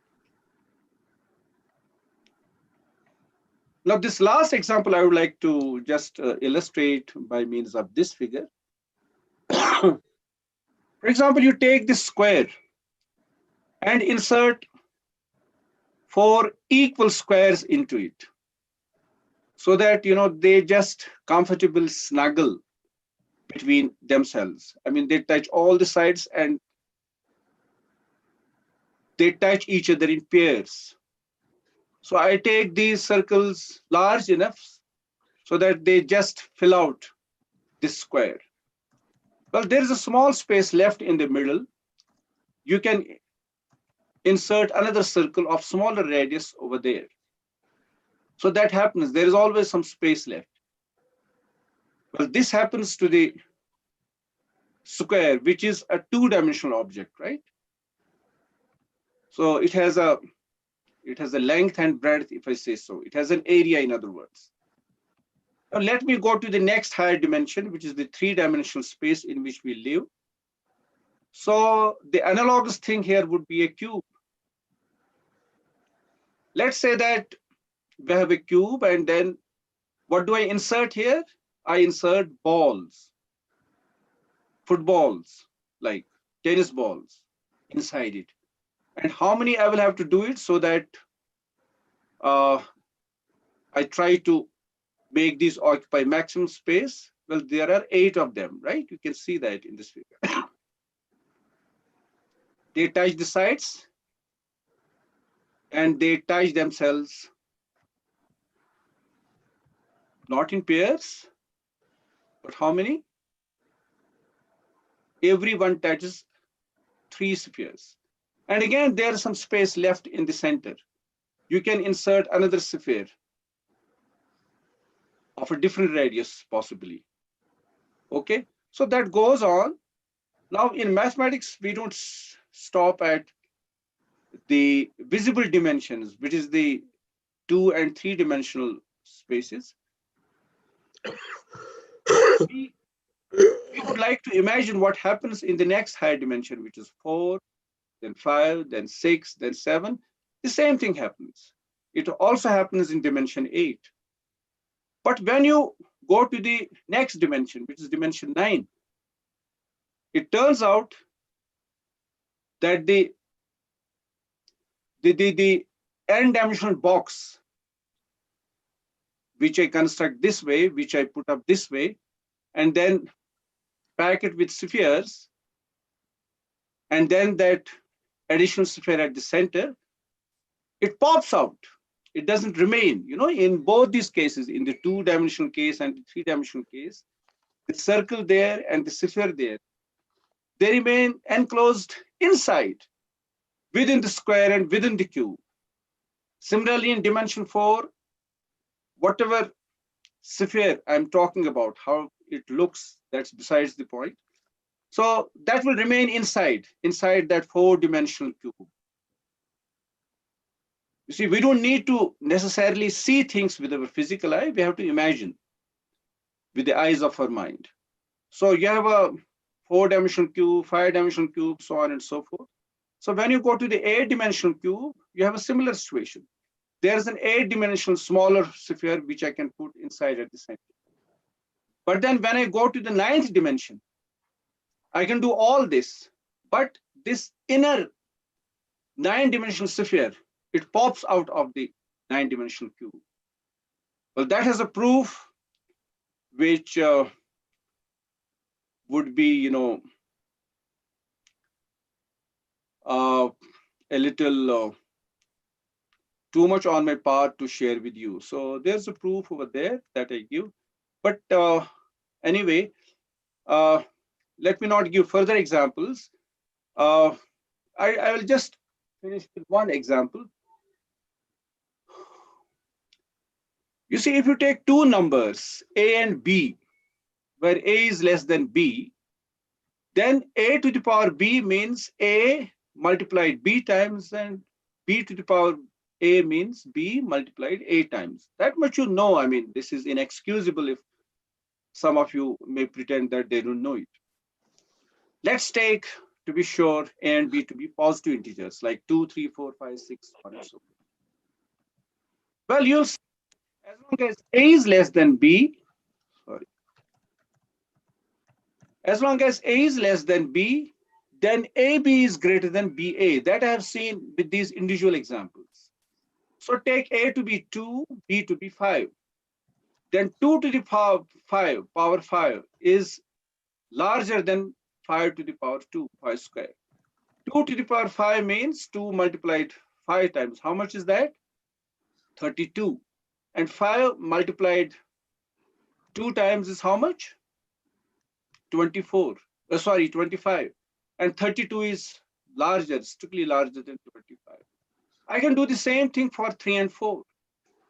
Well, A is 3 here in the second example here. A is 3, B is 4.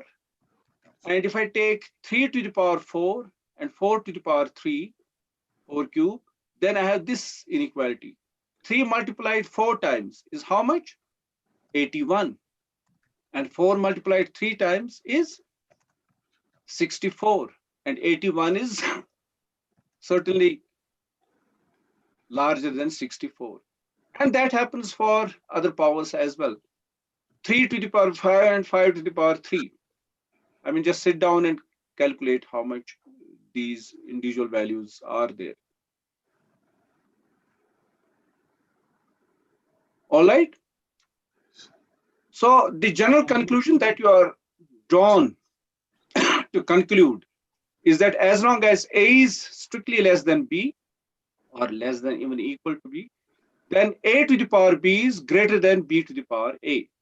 So the smaller number raised to the larger number is bigger than smaller number, greater number raised to the power small number. That happens, that you have seen.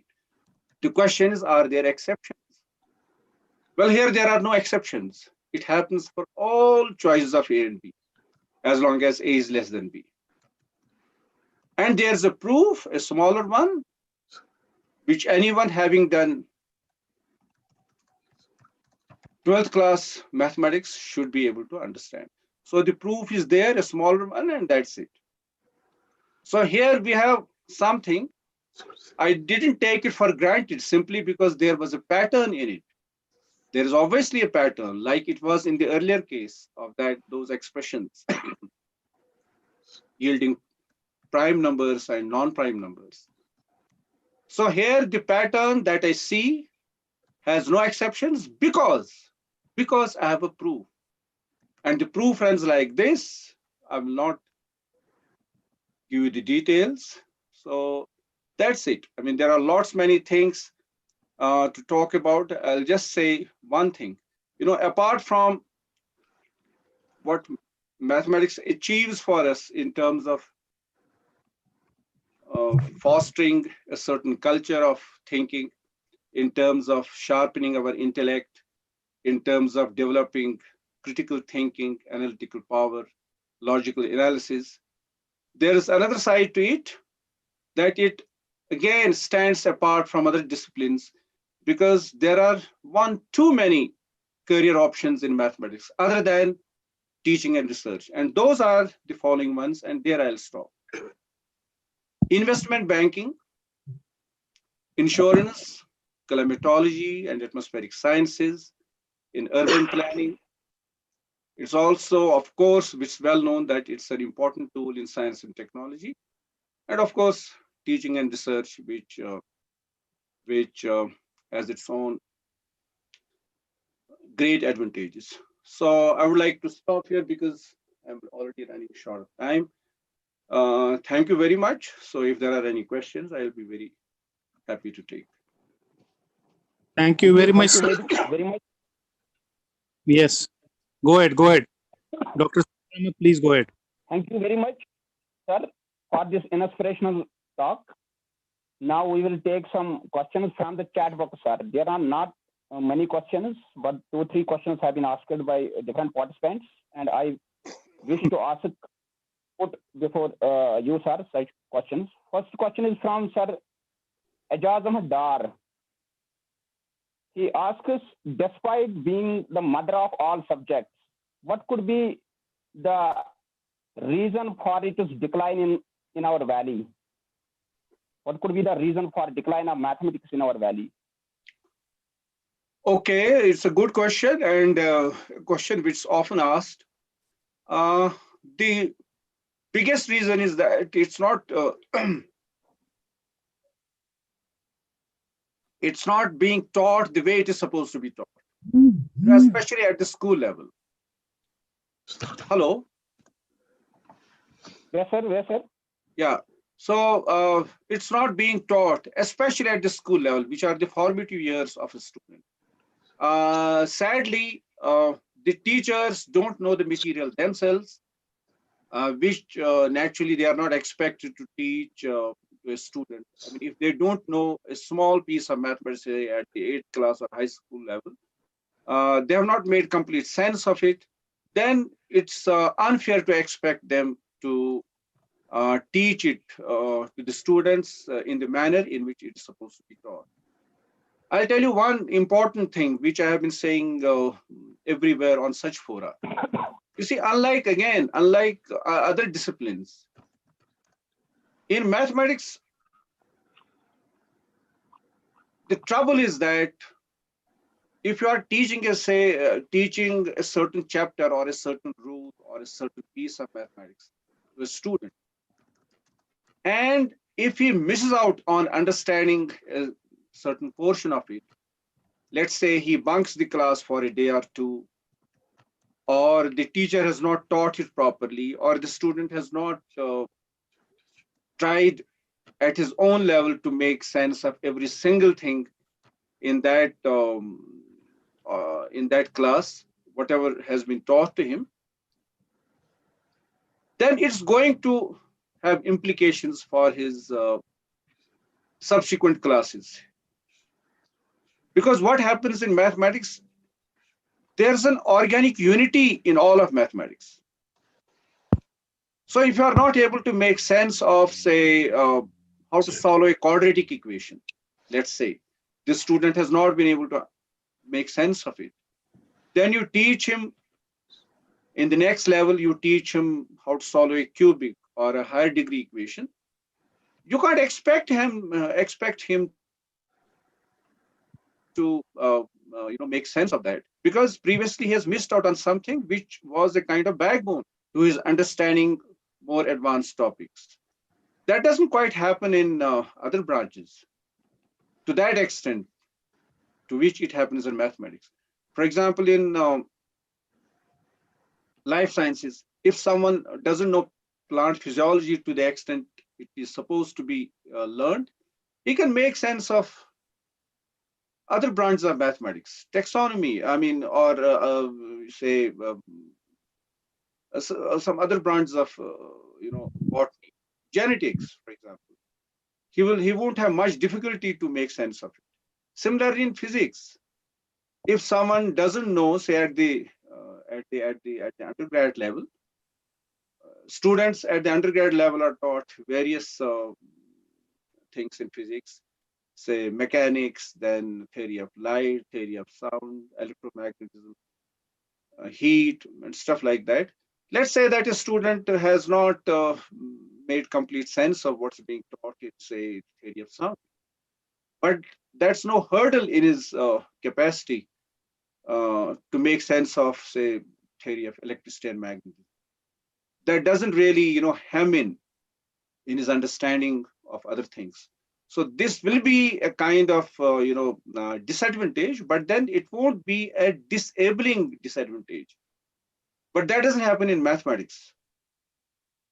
Unless and until you know the, say, basics of two-dimensional coordinate geometry, you can't expect, you can't hope to understand geometry at a higher level. Say three-dimensional geometry or differential geometry will start later in the career. You can't make sense of it.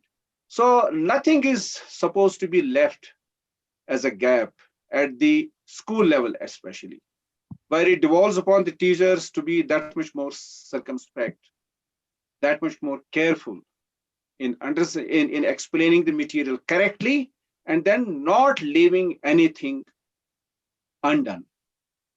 Or if you leave something as home assignment to the students, they should be prepared for the background. They should be taught the background in the class so that they are able to come to grips with that particular topic or with those exercises. Thank you, sir. Thank you. Next question is from Dr. Shaukat Subhan. It is a relevant question like that of the first one. He is asking that why more number of students are not taking mathematics. They are not opting for mathematics at graduation level. Sir, what is the reason? Exactly the same. The reason is that their grounding in mathematics at the high school level has not been perfect, has not been good enough to launch themselves into a career where they opt for mathematics. You see, the rub lies at the school level, I must say. Thank you, sir. Next question is from Mubashir Mir. Sir, he is asking, did human mind evolve suddenly to do mathematics? After Well, the discovery of agriculture? I mean, it borders on philosophy. Well, all said and done, mathematics is a human endeavor, and it plays itself out in the human mind essentially.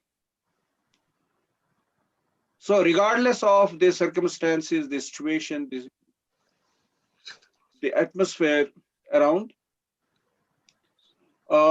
mathematics would still develop. Mathematics would still, foster, because you do it with the intellect, with the human mind. So if you are devoid of all the tools, you are blessed with a mind which can create mathematics on its own. So it's an endeavor, it's an enterprise which plays out in the crucible of the human mind. Of course, it's a mother of all surprises. How is it that something produced in the human mind ends up finding applications in the society, in science, technology, and what have you?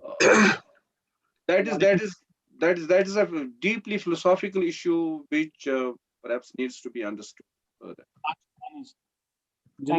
Thank you, sir. There are certain queries as well. Because one of the query has been raised by same candidate, Mubashir Mir. He is asking why in newly established colleges that have been set up in the valley, why there is not the option of mathematics available, sir? Hello, sir. I didn't get it. Hello, sir. I didn't Sir, get the question. Sir, one of the query has been raised by the same candidate, Mubashir Mir. He is asking that in newly established colleges of the valley, why there is not the option of mathematics available for students, sir? That's a huge, huge, huge tragedy. I mean, it speaks volumes for the wisdom, oblique common sense, oblique intelligence of the policymakers. I mean, this is something devastating, something which they simply should not have imagined to do. I mean, this speaks the poverty of thought insofar as those people are concerned who have conceived of these colleges without mathematics being an option. Sir, one of the question is, one more question is there from one of the participants, how to visualize more than 3 dimensions?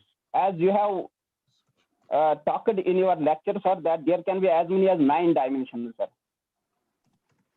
There can be any dimension, any dimensional space, 1000 dimensional, 2000 dimensional. In fact, there are even infinite dimensional spaces. As I said, mathematics is done in the human head. So we conceive with the eyes of our mind. You don't have to, everything is not in black and white so far as mathematics is concerned. You think about it in your mind. And the mind has no limits. The imagination, the human imagination has no limits.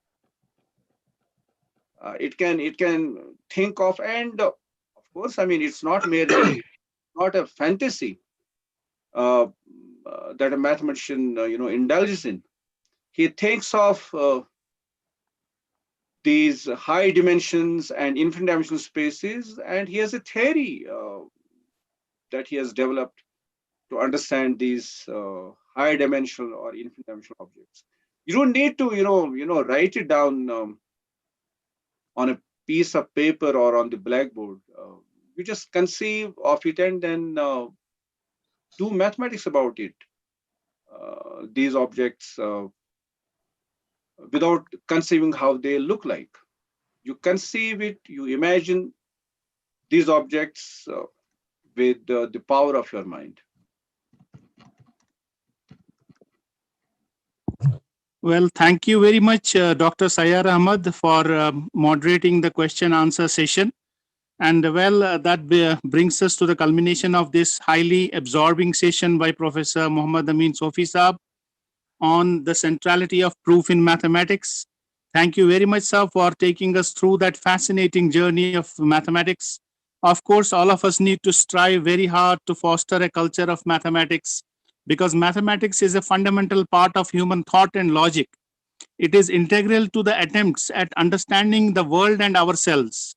Mathematics provides an effective way of building mental discipline and encourages logical reasoning and mental rigor. In addition, mathematical knowledge plays a crucial role in understanding the contents of other subjects such as science, social studies, and even music and arts. Mathematics is highly significant to all other disciplines, without which we cannot work effectively in other disciplines.